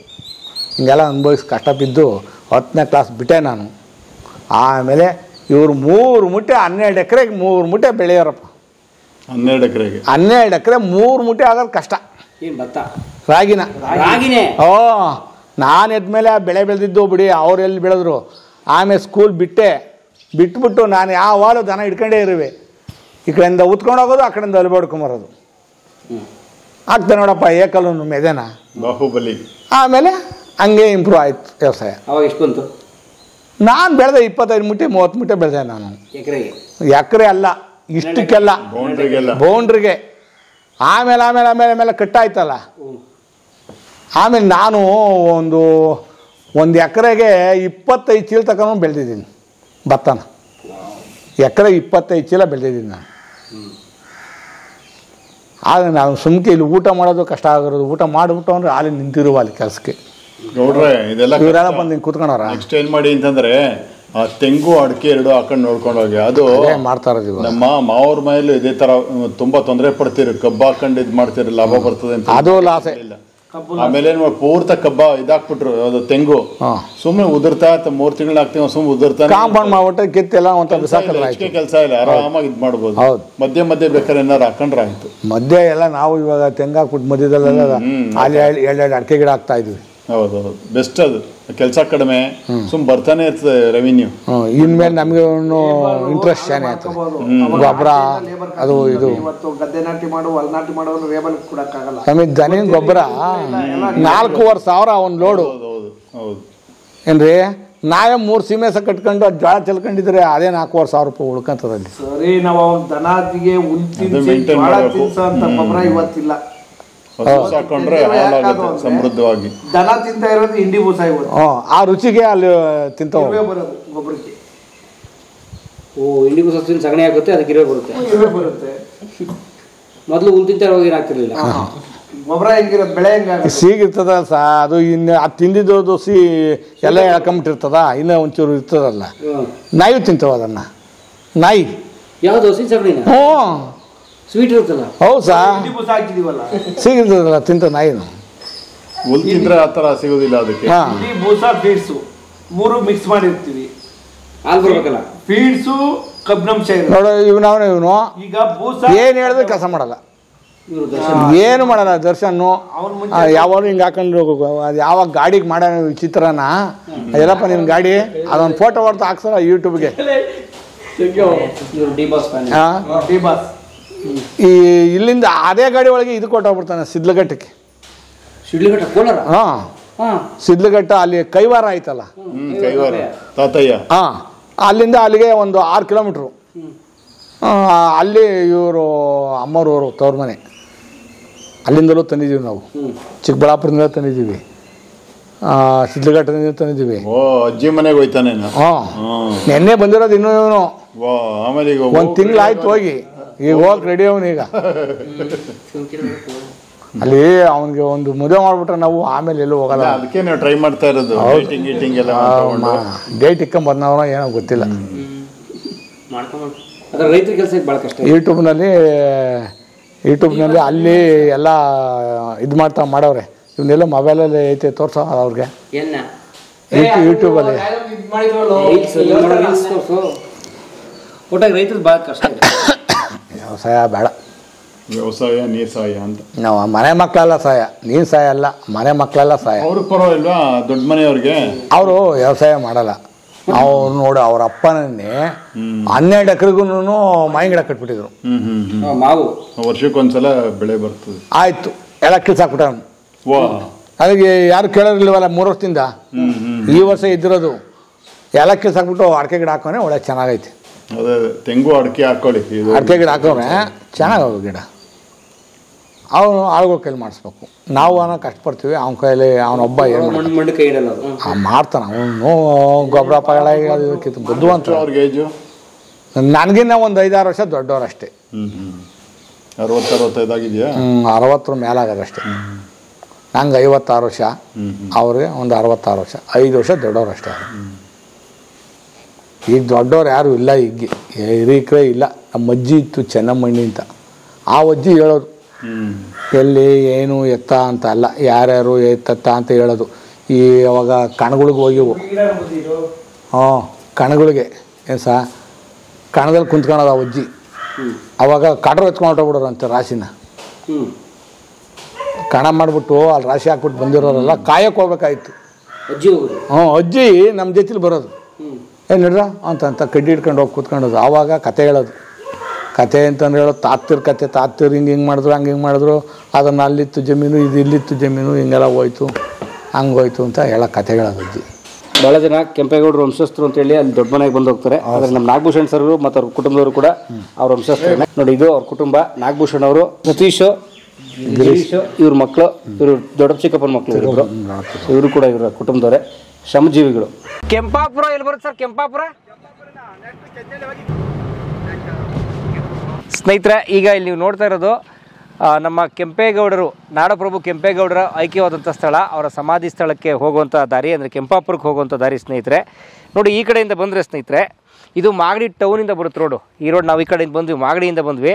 ಮಾಗಡಿಯಿಂದ ಬಂದರೆ ನೀವು ಇಲ್ಲಿ ಬಲಕ್ಕೆ ತೊಗೋಬೇಕು, ಇಲ್ಲಿ ತೊಗೋಬೇಕು. ಆದರೆ ಈ ಬೋರ್ಡ್ನ ಈ ಕಡೆ ಹಾಕಿದ್ದಾರೆ, ಅದು ಬಲಕ್ಕೆ ತೊಗೊಂಡು ಮೇಲೆ ಹಾಕಿದ್ದಾರೆ. ಹಾಗಾಗಿ ನಿಮ್ಗೆ ಕಾಣಲ್ಲ, ಸ್ವಲ್ಪ ಹುಷಾರಾಗಿ ಬನ್ನಿ. ಮುಂದೆ ಹೋಗ್ಬಿಟ್ರೆ ಕುಣಿಗಲ್ಗೆ ಹೋಗ್ಬಿಡುತ್ತೆ ರೋಡಿದ್ದು. ಅದೇ ಆ ಕಡೆಯಿಂದ ಕುಣಿಗಲ್ ಕಡೆಯಿಂದ ಏನಾರು ಬಂದರೆ ಇದು ಕುಣಿಗಲ್ ರೋಡು, ಅಂದರೆ ಮಾಗಡಿ ಟು ಕುಣಿಗಲ್ ರೋಡ್ ಇದು. ಈ ಕಡೆಯಿಂದ ಕುಣಿಗಲಿಂದ ಬರುತ್ತೆ. ಈ ಕಡೆಯಿಂದ ಬಂದರೆ ಈ ಬೋರ್ಡ್ ಕಾಣುತ್ತೆ. ಹಾಗಾಗಿ ಇನ್ನು ಸ್ವಲ್ಪ ದೊಡ್ಡ ಬೋರ್ಡ್ ಹಾಕಿರೋ ಅನುಕೂಲ, ತೀರಾ ಕಾಣಲ್ಲ, ಸ್ವಲ್ಪ ದೊಡ್ಡ ಬೋರ್ಡ್ ಹಾಕಬೇಕು. ಆಮೇಲೆ ಈ ಕಡೆಯಿಂದ ಬರೋರಿಗೆ, ಮಾಗಡಿ ಕಡೆಯಿಂದ ಬರೋರಿಗೆ ಅನುಕೂಲ ಆಗಂಗೆ ಸ್ವಲ್ಪ ಸೈನ್ ಬೋರ್ಡ್ಸ್ ಎಲ್ಲ ಹಾಕಬೇಕು. ಉದಾಹರಣೆಗೆ ಆ ಕೆಂಚನಹಳ್ಳಿ ಗೇಟ್ ಇದೆಯಲ್ಲ, ಆ ಕೆಂಚನಹಳ್ಳಿ ಗೇಟ್ ಹತ್ರ ಅಲ್ಲೊಂದು ಬೋರ್ಡ್ ಹಾಕಬೇಕು, ಕೆಂಪೇಗೌಡರು ಸಮಾಧಿಗೆ ಹೋಗೋ ಜಾಗ ಅಂತ. ಸೊ ಇದು ಇದೆ ನೋಡಿ, ಸುತ್ತ ತೋಟ, ಹಳ್ಳಿ. ಆರ್ಚ್ ಮಾಡಿದ್ರೆ ಭಾಳ ಒಳ್ಳೇದು. ಎಸ್ ನಮ್ಮ ಗುರುಗಳು ಹೇಳಿದ್ರು, ಆರ್ಚ್ ಮಾಡಿದ್ರೆ ಭಾಳ ಒಳ್ಳೇದು.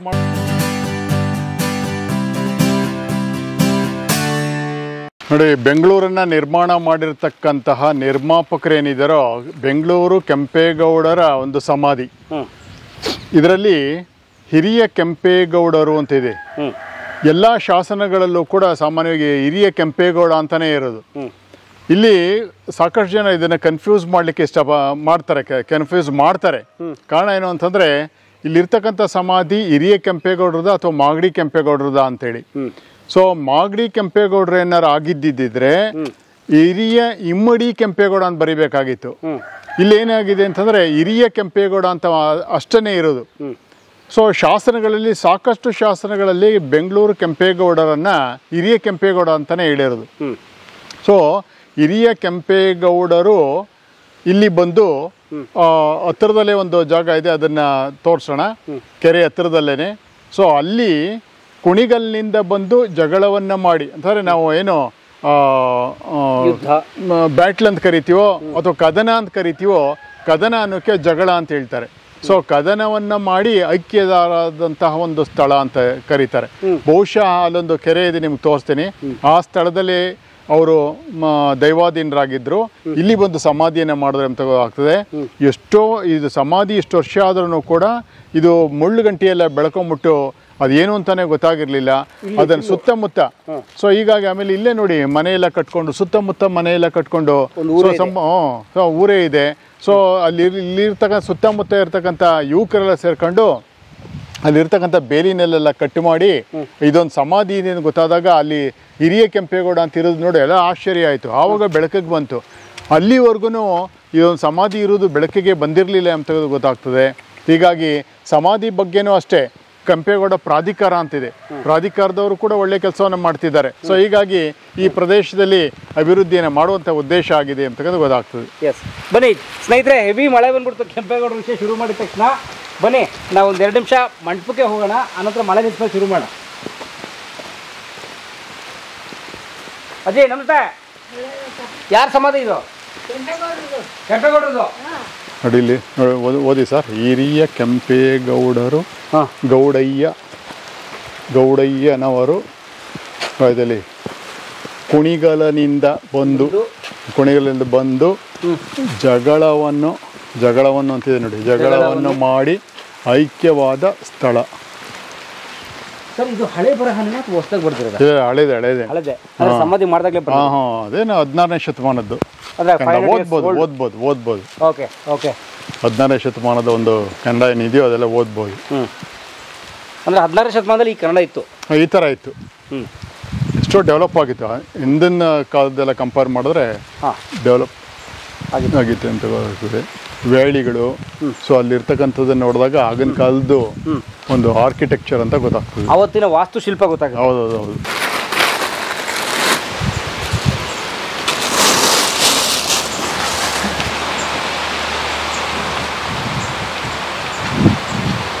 ಇದು ಬೆಂಗಳೂರು ಕೆಂಪೇಗೌಡರ ಸಮಾಧಿ ಅಂತಕ್ಕಂಥ ಕಾರಣ ಏನು ಅಂದರೆ, ಹಿರಿಯ ಕೆಂಪೇಗೌಡರು ಕುಣಿಗಲ್ನಿಂದ ಬಂದು ಕದನವನ್ನು ಮಾಡಿ ಅಥವಾ ಜಗಳವನ್ನು ಮಾಡಿ ಐಕ್ಯವಾದ ಸ್ಥಳ ಅಂತ ಕ್ಲಿಯರ್ ಆಗಿದೆ. ಸೊ ಇದೇನಾದ್ರೂ ಬಹುಶಃ ಮಾಗಡಿ ಕೆಂಪೇಗೌಡರಾಗಿದ್ದಿದ್ರೆ 2ನೇ ಕೆಂಪೇಗೌಡ ಅಂತನೋ, ಇಮ್ಮಡಿ ಕೆಂಪೇಗೌಡ ಅಂತನೋ, ಮಾಗಡಿ ಕೆಂಪೇಗೌಡ ಅಂತನೋ ಏನೋ ಹೇಳ್ಬೇಕಾಯ್ತಲ್ವಾ, ಅಲ್ಲೆಲ್ಲೂ ಇಲ್ಲ, ಹಿರಿಯ ಕೆಂಪೇಗೌಡ ಅಂತಿದೆ. ಬೆಂಗಳೂರು ಕೆಂಪೇಗೌಡರನ್ನ ಬಹುತೇಕ ಶಾಸನಗಳಲ್ಲಿ ಹಿರಿಯ ಕೆಂಪೇಗೌಡ ಅಂತಾನೆ ಇದೆ, ಆಯ್ತಲ್ಲ. ಹಿರಿಯ ಕೆಂಪೇಗೌಡ ಅಂತ ಕರೆಕ್ಟಾಗೇ ಇದೆ. ಸೊ ಮಾಗಡಿ ಕೆಂಪೇಗೌಡರಿಗೆ ಇಮ್ಮಡಿ ಕೆಂಪೇಗೌಡ ಅಂತ ಕರಿತಾ ಇದ್ರು, ಅಥವಾ ಮಾಗಡಿ ಕೆಂಪೇಗೌಡ ಅಂತ ಕರಿತಾ ಇದ್ರು. ಬಹುಶಃ ಇದು ಅವ್ರು ತಿಳ್ಕೊಂಡಂಗೆ 2ನೇ ಕೆಂಪೇಗೌಡ ಅಥವಾ ಮಾಗಡಿ ಕೆಂಪೇಗೌಡ ಅಲ್ಲ, ಇದು ಹಿರಿಯ ಕೆಂಪೇಗೌಡರು ಅಥವಾ ಮೊದಲನೇ ಅಂತ ಬೆಂಗಳೂರನ್ನ ಕಟ್ಟಿದಂಥವರ ಒಂದು ಸಮಾಧಿ ಅಂತಕ್ಕಂಥದ್ದು ಚೆನ್ನಾಗಿ ಗೊತ್ತಾಗ್ತದೆ, ಸ್ಪಷ್ಟವಾಗಿ ಗೊತ್ತಾಗ್ತದೆ. ಬೆಂಗಳೂರು ನಗರ ನಿರ್ಮಾತೃ ಮಲಗಿರುವಂಥ ಸ್ಥಳ ಇದು. ಹೌದು, ಚಿರ ನಿದ್ರೆಗೆ ಹೋದಂಥ ಜಾಗ. ಯಾಕಂದ್ರೆ ಇವ್ರು ತೀರ್ಕೊಂಡು ಎಷ್ಟು ವರ್ಷ ಆಯ್ತು ಸರ್? ಹೆಚ್ಚು ಕಡಿಮೆ 1600 1600 ಅಂತಂದ್ರೆ 500 ವರ್ಷ ಆಗೋಯ್ತು. ಹೌದು. 500 ವರ್ಷಗಳ ಹಿಂದೆ ಇನ್ನ ಸಮಾಧಿ ಇದು. ಅದಾದ ನಂತರ ಇಲ್ಲಿ ಮುಳ್ಳು ಪೊದೆಗಳು ಬೆಳ್ಕೊಂಡು, ಕಂಟಿಗಳು ಬೆಳ್ಕೊಂಡು, ಇದು ಕಾಣದಂತೆ ನೋಡಿ, ಇದೇನು ಚಿಕ್ಕ ಒಂದು ಸಮಾಧಿ ಕೂಡ ಅಲ್ಲ, ಬಹಳ ಎತ್ತರದ ಮಂಟಪ ಗೋಪುರ ಇದೆ. ಮತ್ತೆ ಈ ಮಂಟಪ ಗೋಪುರ ಈಗ ಕಟ್ಟಿದಲ್ಲ, ಇದು ಆ ಕಾಲದಲ್ಲೇ ಕಟ್ಟಿದಂಥದ್ದು. ಇದನ್ನ ನೀವು ಗಮನಿಸಿದ್ರೆ ಬೆಂಗಳೂರಿನಲ್ಲಿ ನಮ್ಮ ಕೆಂಪೇಗೌಡರು ಗೋಪುರ ಕಟ್ಟಿದಾರಲ್ಲ, 4 ಗೋಪುರಗಳು, ಬೆಂಗಳೂರಿನ ಗೋಪುರಗಳು, ಅದನ್ನ ಹೋಲ್ತಾ ಇದೆ ಇದು. ಅಂದ್ರೆ ಆ ಕಾಲದಲ್ಲಿ ಕಟ್ಟಿದಂಥದ್ದು. ಇದು ಮುಚ್ಚೋಗ್ಬೇಕು ಅಂದ್ರೆ ಇನ್ನಿಷ್ಟು ಮುಳ್ಳು ಪೊದೆ ಬೆಳ್ಕೊಂಡಿರ್ತು. ನೆಲ ಮಟ್ಟದಿಂದ ಹೆಚ್ಚು ಕಡಿಮೆ ಒಂದು 30-35 ಅಡಿ ಎತ್ತರ ಇದೆ. ಅಷ್ಟು ಎತ್ತರ ಬೆಳ್ಕೊಂಡಿದ್ರು ಕೂಡ ಯಾರಿಗೂ ಇದರ ಗಮನಕ್ಕೆ ಬಂದಿರಲಿಲ್ಲ. ಸ್ಥಳೀಯ ಯುವಕರೆಲ್ಲ ಸೇರ್ಕೊಂಡು ಇದನ್ನ ಪೊದೆನ ಕಡಿದು ನೋಡಿದಾಗ ಅಲ್ಲಿ ಶಾಸನ ಇತ್ತು. ಅದು ಅವಾಗ ಗೊತ್ತಾಯ್ತು ಇದು ಹಿರಿಯ ಕೆಂಪೇಗೌಡರದು ಅಂತ. ಸೊ ಹೀಗಾಗಿ ಇದು ಹಿರಿಯ ಕೆಂಪೇಗೌಡರು ಚಿರನಿದ್ರೆಯಲ್ಲಿ ಮಲಗಿರ್ತಕ್ಕಂಥ ಒಂದು ಸ್ಥಳ ಎಂಬತಕ್ಕಂಥದ್ದು ಸ್ಪಷ್ಟವಾಗಿ ಗೊತ್ತಾಗ್ತದೆ.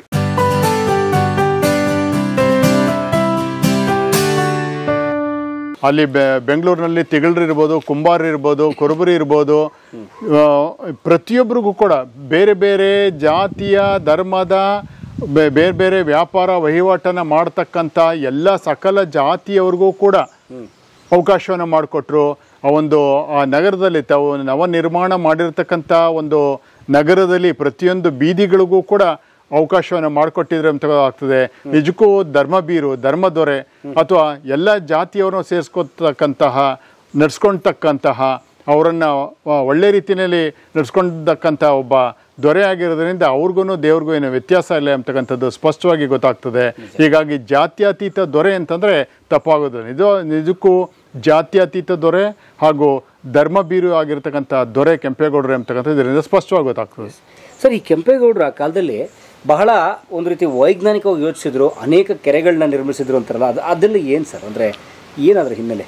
ನೋಡಿ, ಹಿಂದಿನ ಕಾಲದಲ್ಲಿ ಈಗಿನ ಕಾಲದ ಥರ ಒಂದು KRS ಇಂದ ಬೆಂಗಳೂರಿಗೆ ನೀರು ತರುವಂಥದ್ದಾಗಲಿ ಹೆಸರುಘಟ್ಟದಿಂದ ನೀರು ತರುವಂಥದ್ದಾಗಲಿ ಒಂದು ವ್ಯವಸ್ಥೆ ಏನು ಇರದಿರಲಿಲ್ಲ. ಕ್ರಿಸ್ತಶಕ 15-16ನೇ ಶತಮಾನದ ಸಂದರ್ಭದಲ್ಲಿ ಆ ಕೆರೆಯಿಂದ ಬರ್ತಕ್ಕಂಥ ನೀರನ್ನು ಕುಡಿಯೋ ನೀರಿಗೆ ಬಳಸ್ಕೊತಾ ಇದ್ರು, ಮತ್ತು ಉಳಿದಂತೆ ತೋಟಗಾರಿಕೆ ವ್ಯವಸಾಯದನ್ನೇ ಬಳಸ್ಕೊಳ್ತಾ ಇದ್ರು. ಕೆಂಪೇಗೌಡರ ಕಾಲದಲ್ಲಿ ಆ ಧರ್ಮಾಂಬುದಿ ಕೆರೆಯನ್ನು ಕಟ್ಟಿದ್ರು. ಈಗ ಧರ್ಮಾಂಬುದಿ ಕೆರೆ ಏನಾಗಿದೆ ಅಂತಂದರೆ ಅದು ಸ್ಟೇಡಿಯಂ ಇದಾಗೋಗ್ಬಿಟ್ಟಿದೆ, ಬಸ್ ಸ್ಟ್ಯಾಂಡ್ ಆಗೋಗ್ಬಿಟ್ಟಿದೆ, ನಮ್ಮ ಮೆಜೆಸ್ಟಿಕ್ ಬಸ್ ಸ್ಟ್ಯಾಂಡ್ ಆಗೋಗ್ಬಿಟ್ಟಿದೆ. ಸೊ ಧರ್ಮಾಂಬುದಿ ಕೆರೆ, ಕೆಂಪಾಂಬುದಿ ಕೆರೆ, ಸಂಪಂಗಿರಾಮ್ ಕೆರೆ, ಸಾಕಷ್ಟು ಕೆರೆಗಳನ್ನು ಅವರು ನಿರ್ಮಾಣ ಮಾಡಿದ್ರೆ ಅಂತ ಆಗ್ತದೆ. ಮತ್ತೆ ಸರಣಿ ಕೆರೆಗಳು ಅಂತೇಳಿ ಒಂದ್ ಕಡೆಯಿಂದ ಒಂದು ಕೋಡಿ ಬಿದ್ಮೇಲೆ ಇನ್ನೊಂದು ಕೆರೆಗೆ ಹೋಗ್ಬೇಕು, ಹೀಗಾಗಿ ಇದನ್ನ ಸರಣಿ ಕೆರೆಗಳು ಅಂತಾರೆ. ಆ ಸರಣಿ ಕೆರೆಗಳನ್ನ ನಿರ್ಮಾಣ ಮಾಡಿದ್ರು ಅಂತಕ್ಕಂಥದ್ದು ಗೊತ್ತಾಗ್ತದೆ. ಸೊ ಹೀಗಾಗಿ ಅವುಗಳಿಂದ ತೋಟಗಾರಿಕೆ ಆಗಿರ್ಬೋದು ಮತ್ತು ವ್ಯವಸಾಯಕ್ಕೆ ಅದನ್ನು ಬಳಸ್ಕೊಳ್ತಾ ಇದ್ರು ಅಂತಕ್ಕಂಥದ್ದು ಸ್ಪಷ್ಟವಾಗಿ ಗೊತ್ತಾಗ್ತದೆ. ಇಂದು ಕೂಡ ಸುಮಾರು 500ಕ್ಕೂ ಹೆಚ್ಚು ಕೆರೆಗಳು ಇತ್ತು ಅಂತೇಳಿ ಇತ್ತೀಚೆಗೆ ಬ್ರಿಟಿಷ್ನವ್ರ ಕಾಲದಲ್ಲೇ ಅದನ್ನು ಲೆಕ್ಕ ಹಾಕಿದ್ದಾರೆ, 500 ಕೆರೆಗಳು. ಆವಾಗ ತುಂಬ ಸಾಕಷ್ಟು ಕೆರೆಗಳು ಇದ್ದಿತ್ತು ಅಂತಕ್ಕಂಥ ಗೊತ್ತಾಗ್ತದೆ. ಕಾರಣ ಏನು ಅಂತಂದರೆ ಆ ಕೆರೆಗಳೇ ಈ ನಗರವನ್ನು ನಿರ್ಮಾಣ ಮಾಡಲಿಕ್ಕೆ ಸಾಧ್ಯ ಆಯಿತು ಅಂತ ಆಗ್ತದೆ. ಮತ್ತು ಇನ್ನೊಂದು ಅಂತಂದರೆ ಕೆಂಪೇಗೌಡರ ಕಾಲದಲ್ಲಿ ಸಾಕಷ್ಟು ತೋಟಗಾರಿಕೆಗೂ ಕೂಡ ಇಂಪಾರ್ಟೆನ್ಸ್ ಕೊಟ್ಟಿದ್ರು ಅಂತ ಆಗ್ತದೆ. ತೋಟಗಾರಿಕೆ ನೋಡಿ, ಉಳಿ ಮಾವು ಅಂತ ಕರಿತೀವಿ, ವರ ಮಾವು ಅಂತ ಕರಿತೀವಿ. ಸೊ ಉಳಿ ಮಾವು, ವರ ಮಾವು, ಸೊ ಇವುಗಳೆಲ್ಲ ಆಗಿನ ಕಾಲದಲ್ಲಿ ಇರ್ತಕ್ಕಂಥ ತೋಟಗಳು ಅಂತ ಆಗ್ತದೆ. ಆ ತೋಟಗಳನ್ನು ಅಭಿವೃದ್ಧಿ ಮಾಡಿದ್ರು ಅಂತ ಆಗ್ತದೆ. ನಾವೇನು ಕೆಂಪು ತೋಟ ಅಂತ ಕರಿತೀವಿ, ಲಾಲ್ಬಾಗ್ ಅಂತ ಕರಿತೀವಲ್ಲ, ಅದು ಆಕ್ಚುಲಿ ಮೊದಲು ಕೆಂಪಯ್ಯನ ತೋಟ ಅಂತ ಕರಿತಾ ಇರು. ಕೆಂಪಯ್ಯನ ತೋಟವಾಗಿ ಕೆಂಪು ತೋಟ ಆಯಿತು, ಅದು ಹಿಂದಿನಲ್ಲಿ ಲಾಲ್ ಬಾಗ್ ಆಯಿತು. ಸೊ ಹೀಗಾಗಿ ಲಾಲ್ ಬಾಗ್ ಆಯಿತು. ಸೊ ಹೀಗಾಗಿ ನಾವು ಎಲ್ಲರಿಗೂ ಗೊತ್ತಿರ್ತಕ್ಕಂಥ ವಿಷಯ, ಉಳಿ ಮಾವು ಕೇಳಿದಿರಲ್ಲ, ವರ ಮಾವು ಕೇಳಿದಿರಲ್ಲ. ಈಗ ಉಳಿ ಮಾವು, ವರ ಮಾವು ಈ ಪ್ರಖ್ಯಾತ ಬಡಾವಣೆಗಳವು. ನೋಡಪ್ಪ, ಹೀಗಾಗಿ ಅದು ಬದಲಾವಣೆ ಆಗಿದೆ ಅಂತ ಆಗ್ತದೆ. ತೋಟಗಾರಿಕೆಗೆ ಅವರು ಇಂಪಾರ್ಟೆನ್ಸ್ ಕೊಡ್ತಾ ಇದ್ರು. ಈಗ ಒಂದು ನಗರವನ್ನ ಕಟ್ಬಿಟ್ಟ ಮೇಲೆ ದವಸ ಧಾನ್ಯ ಬೇಕಲ್ಲ, ಹಣ್ಣು ಹಂಪಲ ಬೇಕಲ್ಲ, ತರಕಾರಿ ಬೇಕಲ್ಲ, ಆಹಾರ ಪದಾರ್ಥ ಬೇಕಲ್ಲ. ಬರೀ ಸುಮ್ಮನೆ ಅದೊಂದು ಚಿಕ್ಕಪೇಟೆ ದೊಡ್ಡಪೇಟೆ ಕಟ್ಬಿಟ್ಟು ಆಹಾರ ಸಾಮಗ್ರಿ ಬರ್ದಿದೆ ಹೇಗೆ ಮಾಡೋದು? ಮತ್ತೆ ನೀರಿನ ವ್ಯವಸ್ಥೆ ಬರಬೇಕಲ್ಲ, ಕುಡಿಯೋ ನೀರಿನ ವ್ಯವಸ್ಥೆ ಬರಬೇಕಲ್ಲ. ಸೊ ಹೀಗಾಗಿ ಕುಡಿಯೋ ನೀರಿನ ವ್ಯವಸ್ಥೆ ಇರ್ತಾ ಇತ್ತು. ತೋಟಗಾರಿಕೆಗೆ ಮತ್ತು ವ್ಯವಸಾಯಕ್ಕೆ ನೀರನ್ನು ಒದಗಿಸ್ತಕ್ಕಂತಹ ಸರಣಿ ಕೆರೆಗಳನ್ನು ನಿರ್ಮಾಣ ಮಾಡಿದ್ರು ಅಂತಕ್ಕಂಥ ಗೊತ್ತಾಗ್ತದೆ. ನೂರಾರು ಸಾವಿರಾರು ಕೆರೆಗಳು ಇತ್ತು ಅಂತ ಗೊತ್ತಾಗ್ತದೆ. ಅದನ್ನು ನೋಡೇನೆ ಕೆಂಪೇಗೌಡ ಆ ಪ್ರದೇಶದಲ್ಲಿ ಒಂದು ನಗರವನ್ನು ನಿರ್ಮಾಣ ಮಾಡಿದ. ನೋಡಿ, ಯಲಹಂಕ ಸುತ್ತಮುತ್ತನೂ ಕೂಡ ಕೆಲವಾರು ಕೆರೆಗಳಿವೆ. ಅದೇ ರೀತಿ ಬೆಂಗಳೂರು ಸುತ್ತಮುತ್ತನೂ ಕೂಡ ಸಾಕಷ್ಟು ಕೆರೆಗಳಿವೆ, ಕಲ್ಯಾಣಿಗಳಿವೆ. ನಾನು ತುಮಕೂರು ಯೂನಿವರ್ಸಿಟಿಯಲ್ಲಿ ಕೂಡ ಸ್ಪೀಚ್ ಮಾಡಿದಾಗ ಒಂದು ಮಾತು ಹೇಳಿದೆ ನೋಡಿ, ಗಂಗಾರಾಮ್ ಕಟ್ಟಡ ಬಿದ್ದೋಯ್ತು, ಕಪಾಲಿ ಥಿಯೇಟರ್ ಪಕ್ಕ ಅಲ್ಲೊಂದು ಕಲ್ಯಾಣಿ ಇತ್ತು ಅಂತ ನಿಧಾನವಾಗಿ ಗೊತ್ತಾಯ್ತದು. ಕಲ್ಯಾಣಿ ಮೇಲೆ ಕಟ್ಟಿದ್ರು ಅಂತ ಗೊತ್ತಾಯ್ತು. ಗಂಗಾರಾಮ್ ಬಿಲ್ಡಿಂಗು ಅದು 1982-83 ಸಂದರ್ಭದಲ್ಲಿ ಆ ಘಟನೆ ನಡೀತು. ಯಾವುದು ಗಂಗಾರಾಮ್ ಕಟ್ಟಡ ಬಿದ್ದೋಗಿ. ಸೊ ಅಲ್ಲೊಂದು ಕಲ್ಯಾಣಿ ಇತ್ತು ಅಂತ ಗೊತ್ತಾಗ್ತದೆ. ಅಂತಂದಾಗ ನಗರದ ಹೊರಭಾಗದಲ್ಲಿ ಒಳಭಾಗದಲ್ಲಿ ಸಾಕಷ್ಟು ಕಲ್ಯಾಣಿಗಳು, ಕೆರೆ ಕುಂಟೆಗಳು, ಹಲವಾರು ಕೆರೆ ಕುಂಟೆಗಳನ್ನು ನಿರ್ಮಾಣ ಮಾಡಿದ್ರು ಅಂತಕ್ಕಂಥದ್ದು ಗೊತ್ತಾಗ್ತದೆ. ನೀರಿನ ಮೂಲಗಳು ಯಾಕೆಂದ್ರೆ ನೀರಿನ ಸೌಲಭ್ಯ ಇಲ್ಲ ಅಂದ್ರೆ ನಗರ ನಿರ್ಮಾಣ ಮಾಡಿದ್ರೆ ಏನು ಪ್ರಯೋಜನ? ಹಿಂದಿನ ಕಾಲದಲ್ಲಿ ನಗರ ನಿರ್ಮಾಣ ಆಗ್ಬೇಕಾದ್ರೆ ಒಂದು ಕೆರೆನೋ ಅಥವಾ ನದಿ ಪಾತ್ರದಲ್ಲಿ ನಾಗರಿಕತೆ ಹುಟ್ತಾ ಇತ್ತು, ಬೆಳೀತಾ ಇತ್ತು ಅಂತ ಆಗ್ತದೆ. ನೀರೇ ಇಲ್ಲ ಅಂದ್ರೆ ಏನ್ ಮಾಡ್ತೀರಾ? ಸೊ ಹೀಗಾಗಿ ನಾಗರಿಕತೆನೇ ಇಲ್ಲ. ಸೊ ಹೀಗಾಗಿ ನೀರಿನ ಮೂಲಗಳನ್ನು ಹುಡ್ಕೊಂಡು ಅಲ್ಲಿ ಒಂದು ಉತ್ತಮವಾದಂಥ ನಗರವನ್ನು ನಿರ್ಮಾಣ ಮಾಡಿದ್ರು ಅಂತಕ್ಕಂಥ ಗೊತ್ತಾಗ್ತದೆ. ಅದು ಕೋಟೆಯೊಳಗಣ ಪೇಟೆಯಾಗಿತ್ತು ಅಂತ ಅಂದ್ರೆ ಸುತ್ತ ಕೋಟೆ ಇತ್ತು, ಅದ್ರೊಳಗಡೆ ಪೇಟೆ ಇತ್ತು ಅಂತ ಆಗ್ತದೆ. ಹೊರಗಡೆಗೆ ಬಂದು ನೋಡಿದ್ರೆ ಹಲವಾರು ದೇವಾಲಯಗಳು ಕೂಡ ಇತ್ತು ಅಂತ ಆಗ್ತದೆ.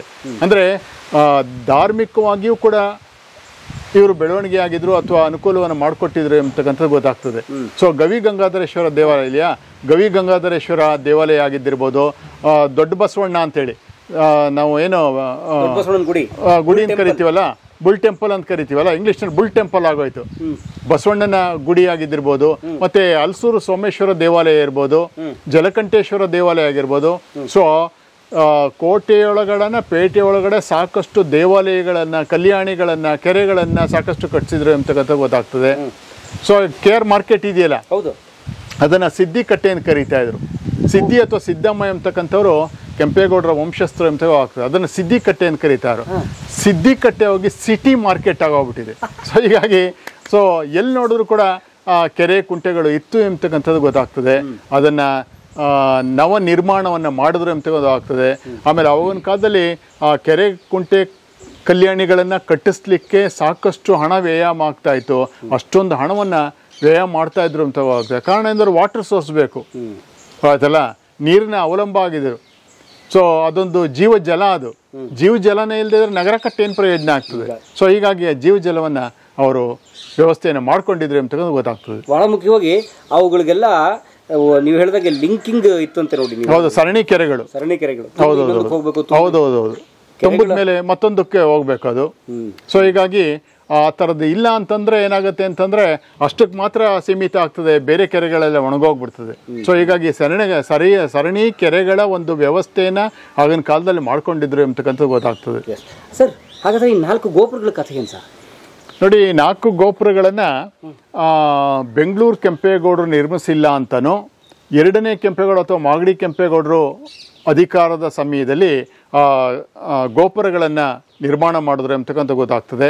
ಇದನ್ನು ಇಂಗ್ಲೀಷ್ನ ಬ್ರಿಟಿಷ್ನವ್ರು ಬಂದಂಥ ಸಂದರ್ಭದಲ್ಲಿ ಅದನ್ನು ವಾಚ್ ಟವರ್ ಅಂತ ಮಾಡಿದ್ರು, ಕಾವಲು ಗೋಪುರಗಳು ಅಂತ ಮಾಡಿದ್ರು. ಸೊ ಆ ಕಾವಲು ಗೋಪುರ ಅಂದ್ರೆ ಕಾವಲು ಕಾಯೋಕ್ಕೋಸ್ಕರ ಏನಲ್ಲ, ಅದು ಒಂಥರ ಲ್ಯಾಂಡ್ ಮಾರ್ಕ್ ಇದ್ದಂಗೆ. ಅಂದರೆ ಕೆಲವರು ಗಡಿಯನ್ನು ವಿಸ್ತಾರ ಮಾಡ್ಕೊ. ಸೊ ಕೆಲವರು ಏನು ಹೇಳ್ತಾರೆ ಅಂತಂದರೆ ನಗರ ಇಷ್ಟಕ್ಕಿಂತ ಮೀರಬಾರ್ದು ಅಂತಕ್ಕಂಥ ದೃಷ್ಟಿಯಿಂದ ಅದನ್ನು ಮಾಡಿದ್ರು ಅಂತಕ್ಕಂಥದ್ದು ಹೇಳ್ತಾರೆ. ಯಾಕೆಂದರೆ ನಗರ ವಿಪರೀತ ಜಾಸ್ತಿ ಆದರೂ ಕೂಡ ಅಲ್ಲಿ ಉದಾಹರಣೆಗೆ ಯಾವುದೋ ಒಂದು ಅಲ್ಲೇ ಇರ್ತದೆ, ನಾವು ಮನೆ ಕಟ್ಸ್ಬೇಕು ಕೂಡ ಒಂದು ಚೆಕ್ ಬಂದಿ ಹಾಕಿರ್ತೀವಿ, ಇದಕ್ಕಿಂತ ಜಾಸ್ತಿ ಹೋಗ್ಬಾರ್ದು. ಉದಾಹರಣೆ ಪಕ್ಕದಲ್ಲಿ ರಸ್ತೆ ಹೋಗಿರ್ತದೆ, ರಸ್ತೆಗೆಲ್ಲ ನೀವು ಎನ್ಕ್ರೋಚ್ ಮಾಡ್ಕೊಂಡ್ಬಿಟ್ರೆ, ಆ ಕಡೆ ಪಕ್ಕದಲ್ಲಿ ಏನೋ ಕೆರೆ ಇರ್ತದೆ, ಕೆರೆನೂ ಸೇರಿಸ್ಕೊಂಡು ಕಟ್ಕೊಂಡ್ಬಿಟ್ರೆ, ಅದಕ್ಕೋಸ್ಕರ ಇದನ್ನು ಮೀರಬಾರ್ದು ಅಂತ. ಕಾರಣ ಏನು ಅಂತಂದರೆ ಬೆಂಗಳೂರು ನಗರ ನಿರ್ಮಾಣ ಆದಂಥ ಸಂದರ್ಭದಲ್ಲಿ ಅದರ ರಸ್ತೆಗಳಿರ್ಬೋದು, ಕುಡಿಯುವ ನೀರಿನ ವ್ಯವಸ್ಥೆ ಇರ್ಬೋದು, ಅದನ್ನು ಮೀರಿ ಬೆಳಿಬಾರ್ದು ಅಂತ. ಈಗ ಮೀರಿ ಬೆಳೆದಿದೆ ನೋಡಿ, ಆ ನೀರು ಸಾಲ್ತಾ ಇಲ್ಲ. KRS ಇಂದ 150 ಕಿಲೋಮೀಟರ್ ದೂರದಿಂದ ನೀರು ಬರುವಂಥ ಅವಶ್ಯಕತೆ ಇದೆ. ಸರ್ ಎಂ ವಿಶ್ವೇಶ್ವರಯ್ಯನವರ ಕಾಲದಲ್ಲಿ ಹೆಸರುಘಟ್ಟದಿಂದ ನೀರು ಬರುವಂಥ ವ್ಯವಸ್ಥೆಯನ್ನು ಮಾಡಿದ್ರು. ಹೆಸರುಘಟ್ಟ ಕೆರೆ ಕೂಡ ಸಾಲಲಿಲ್ಲ. ತದನಂತರ KRS ಇಂದ first stage, second stage, third stage ಹೀಗೆ ಬೇರೆ ಬೇರೆ ಸ್ಟೇಜ್ಗಳಿಂದ ನೀರು ಬರುವಂಥ ಆಯಿತು. ಆದರೆ ಮುಂದೆ ಅದರ ತುಂಬ ಹಿಂದೆ ಅದರ ಒಂದು ಇದಿರಲಿಲ್ವಲ್ಲ, ಕಾನ್ಸೆಪ್ಟ್ ಇರಲಿಲ್ವಲ್ಲ, ಅದಕ್ಕೋಸ್ಕರ ಆ ಕೆರೆಯನ್ನು ಒಂದು ವ್ಯವಸ್ಥೆಯನ್ನು, ಸರಣಿ ಕೆರೆಗಳನ್ನು ನಿರ್ಮಾಣ ಮಾಡಿದ್ರು ಅಂತಕ್ಕಂಥದ್ದು ಸ್ಪಷ್ಟವಾಗಿ ಗೊತ್ತಾಗ್ತದೆ. ಮತ್ತು ಅವತ್ತಿನ ವಾಸ್ತುಶಿಲ್ಪ ನೋಡಿ ಸರ್, ಅವತ್ತಿನ ಶಿಲ್ಪಗಳನ್ನ ಎಷ್ಟು ಚೆನ್ನಾಗಿ ಕೆತ್ತಿದ್ದಾರೆ ಅವರು. ನೋಡಿ, ಪ್ರತಿಯೊಂದು ಕಂಬಗಳು ಅಷ್ಟೇ ನೋಡಿ, ಅವರ ಒಂದು ದೇವಸ್ಥಾನ ಇರ್ಬೋದು ಅಥವಾ ಬೇರೆ ಅವರ ಆಯಕಟ್ಟಿನ ಜಾಗಗಳೆಲ್ಲ ಅವರ ಒಂದು ಪಿಲ್ಲರ್ಗಳನ್ನು ನಿಲ್ಲಿಸಿರೋದೇ ನೋಡಿ, ಅದನ್ನು ಕೆತ್ತಿ ಅದರಲ್ಲಿ ಕೆಲವಾರು ದೇವತೆಗಳನ್ನು, ಲಿಂಗವನ್ನು ಕೆತ್ತಿ ತದನಂತರ ಉಬ್ಬು ಶಿಲ್ಪ ಅಂತೇಳಿ, ಇದನ್ನು ಉಬ್ಬು ಶಿಲ್ಪ ಅಂತ ಕರೀತಾರೆ. ಆ ಉಬ್ಬು ಶಿಲ್ಪ ಕೂಡ ಅದರಲ್ಲಿ ಸ್ಪಷ್ಟವಾಗಿ ಗೋಚರ ಆಗ್ತದೆ. ಯಕ್ಷ, ಯಕ್ಷಿ, ಗಣಪತಿ, ಶಿವಲಿಂಗ, ನವಿಲು, ಲಿಂಗ ಎಲ್ಲವನ್ನೂ ಕೂಡ ಸುಮ್ಮನೆ ಬಿಡಬಾರ್ದು, ಹಾಗೆ ಖಾಲಿ ಬಿಡಬಾರ್ದು ಅಂತಕ್ಕಂಥ ಉದ್ದೇಶದಿಂದ ಇದು ಮಾಡಿದ್ದಾರೆ. ಸೊ ಇವುಗಳೆಲ್ಲ ಒಂದು ಸಮಾಧಿ ಅಂದ ತಕ್ಷಣ ನೀವು ಆಗಲೇ ಹೇಳ್ದಂಗೆ ದೇವರ ಒಂದು ದೇವಸ್ಥಾನಕ್ಕೆ ನಾವೇನು ಇಂಪಾರ್ಟೆನ್ಸ್ ಕೊಡ್ತೀವೋ ಅದು ಪ್ರಾಮುಖ್ಯತೆ ಕೊಡ್ತೀವೋ ಅದೇ ರೀತಿ ಒಂದು ನಿರ್ಮಾಣ ಮಾಡಿದ್ದಾರೆ ಅಂತಕ್ಕಂಥ ಗೊತ್ತಾಗ್ತದೆ. ಅಲ್ಲ, 500 ವರ್ಷ ಆದ್ರೂ ಬಹಳ ಸುಭದ್ರವಾಗಿದೆ ನೋಡಿ, ಕಲ್ಲಿನ ರಚನೆಗಳು ಬಹಳ ಸುಭದ್ರವಾಗಿದ್ದಾವೆ ನೋಡಿ. ಅಲ್ಲೊಂದು ಕಲ್ಲು ಹೊಡೆದೋಗಿದೆ ನೋಡಿ, ಅದಕ್ಕೆ ಆಧಾರ ಕೊಟ್ಟಿದ್ದಾರೆ. ಹೌದು, ಯಾಕೆಂದ್ರೆ ಪೂರ್ತಿ 500 years ಆಯ್ತಲ್ಲ, 500 ವರ್ಷ ಆದ್ಮೇಲೆ ಶಿಥಿಲ ಆಗ್ತದೆ. ಇಷ್ಟು ಇರುವುದೇ ಹೆಚ್ಚು. ಬೆಂಗಳೂರು ಏನಕ್ಕೆ ಇದೆಲ್ಲ ಮಾತಾಡ್ಕೊಂಡು ತೊಳಿತೀರಾ? ಇದು ಯೂಟ್ಯೂಬಲ್ಲಿ ಹಾಕ್ತೀವಿ. ಸ್ನೇಹಿತರೆ, ನೀವು ಬನ್ನಿ. ನಾನು ರಿಕ್ವೆಸ್ಟ್ ಮಾಡೋದೇನೆಂದರೆ ನಿಮ್ಮ ಸ್ನೇಹಿತರನ್ನು ಕರ್ಕೊಂಬನ್ನಿ, ನೀವು ಬನ್ನಿ. ಯಾಕಂದರೆ ನಾವು ಬದುಕ್ತಿರುವಂತಹ ಒಂದು ನಗರ, ನಮಗೆ ಬದುಕು ಕೊಟ್ಟಿರುವಂಥ ಒಂದು ನಗರ, ಆ ನಗರವನ್ನು ಕಟ್ಟಿದ ಒಬ್ಬ ಮಹಾತ್ಮನ ಒಂದು ಸಮಾಧಿಗೆ ನಮಸ್ಕಾರ ಮಾಡೋ ಹೋಗೋಣ. ಒಂದು ದಿವಸ ಬಿಡುವು ಸಿಕ್ಕಾಗ ನಾವೆಲ್ಲೆಲ್ಲೋ ಪ್ರವಾಸಕ್ಕೆ ಹೋಗುವ ಬದಲು ಇಲ್ಲಿಗೆ ಒಂದ್ಸಲ ಬರೋಣ, ಒಂದಿನ ಬರೋಣ, ಬಂದು ಈ ಮಹಾತ್ಮನ ಒಂದು ಸಮಾಧಿಗೆ ನಮಸ್ಕಾರ ಮಾಡಿ ಭಾಳ ಧನ್ಯವಾದ ನಮಗೆ ಬೆಂಗಳೂರಲ್ಲಿ ಬದುಕು ಕೊಟ್ಟಿದ್ದಕ್ಕೆ ಅಂತ ಒಂದ್ಸಲ ಕೃತಜ್ಞತಾ ಭಾವದಿಂದ ಹೋಗೋಣ ಅಂತ ಅನ್ನೋದು ನನ್ನ ಅಭಿಪ್ರಾಯ. ಸ್ನೇಹಿತರೆ, ಈಗ ನೀವು ನೋಡ್ತಾ ಇರೋದು ನಿಮ್ಮ ಕಣ್ಣೆದುರಿಗೆ ಇರುವಂಥದ್ದು ಸ್ನೇಹಿತರೆ ಬೆಂಗಳೂರು ಕುಣಿಗಲ್ ಅಥವಾ ಬೆಂಗಳೂರು ಹಾಸನದ ಅಥವಾ ಬೆಂಗಳೂರು ಮಂಗಳೂರು ರಸ್ತೆ ಸ್ನೇಹಿತರೆ. ಇದು ಪೂರ್ತಿ ಬೆಂಗಳೂರು ಮ್ಯಾಂಗ್ಳೂರು ರೋಡು. ನೀವು ಈ ಕಡೆ ಇದು ಬೆಂಗಳೂರು, ಈ ಕಡೆ ಹೋದರೆ ಬೆಂಗಳೂರಿಂದ ನೆಲಮಂಗಲ ಬರುತ್ತಲ್ಲ, ನೆಲಮಂಗಲದ ಹತ್ರ ಹಾಸನಕ್ಕೆ ಹೋಗೋಕ್ಕೆ ಟರ್ನ್ ತೊಗೊಂಡ ತಕ್ಷಣ ಅದು ಕುಣಿಗಲ್ ಕಡೆ ಬರುತ್ತೆ ರೋಡು.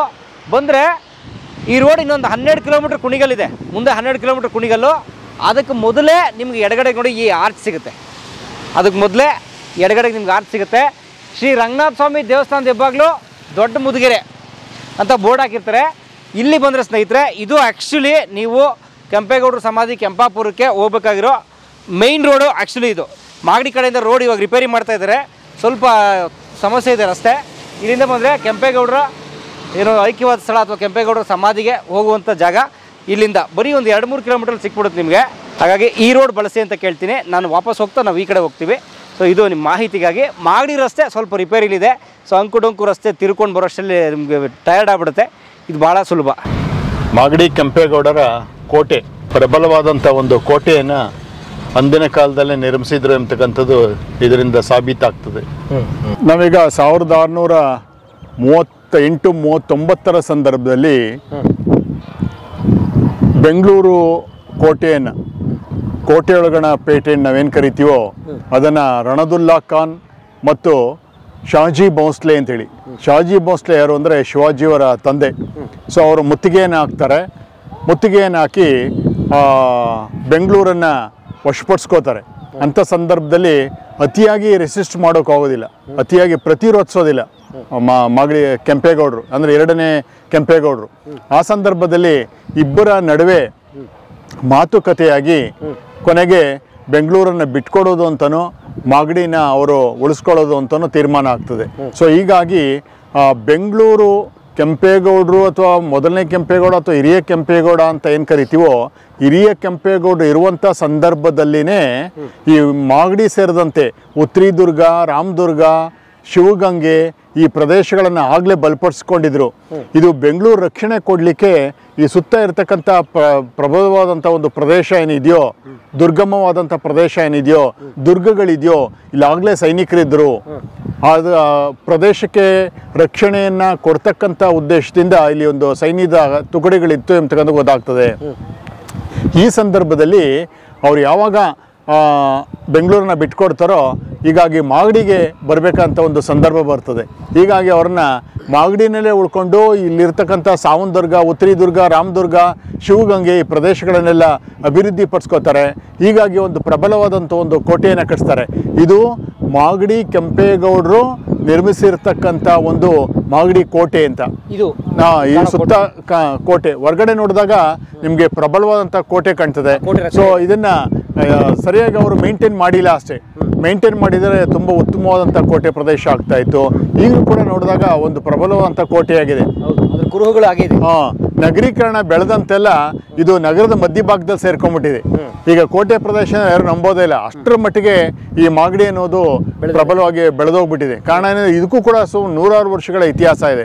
ಯಾಕೆಂದರೆ 1639 ನಂತರ ಬಂದು ಇಲ್ಲಿ ಸೆಟ್ಲ್ ಆಗ್ಬಿಡ್ತಾರೆ. ಕಾರಣ ಏನಂದ್ರೆ ಅದನ್ನು ಬೆಂಗಳೂರನ್ನ ಬಿಟ್ಕೊಡ್ಬೇಕಂತ ಅನಿವಾರ್ಯ ಪರಿಸ್ಥಿತಿ ಬರ್ತದೆ. ಇಲ್ಲಿಗೆ ಬಂದಾಗ ಈ ಪ್ರದೇಶವನ್ನು ಕಟ್ತಾರೆ.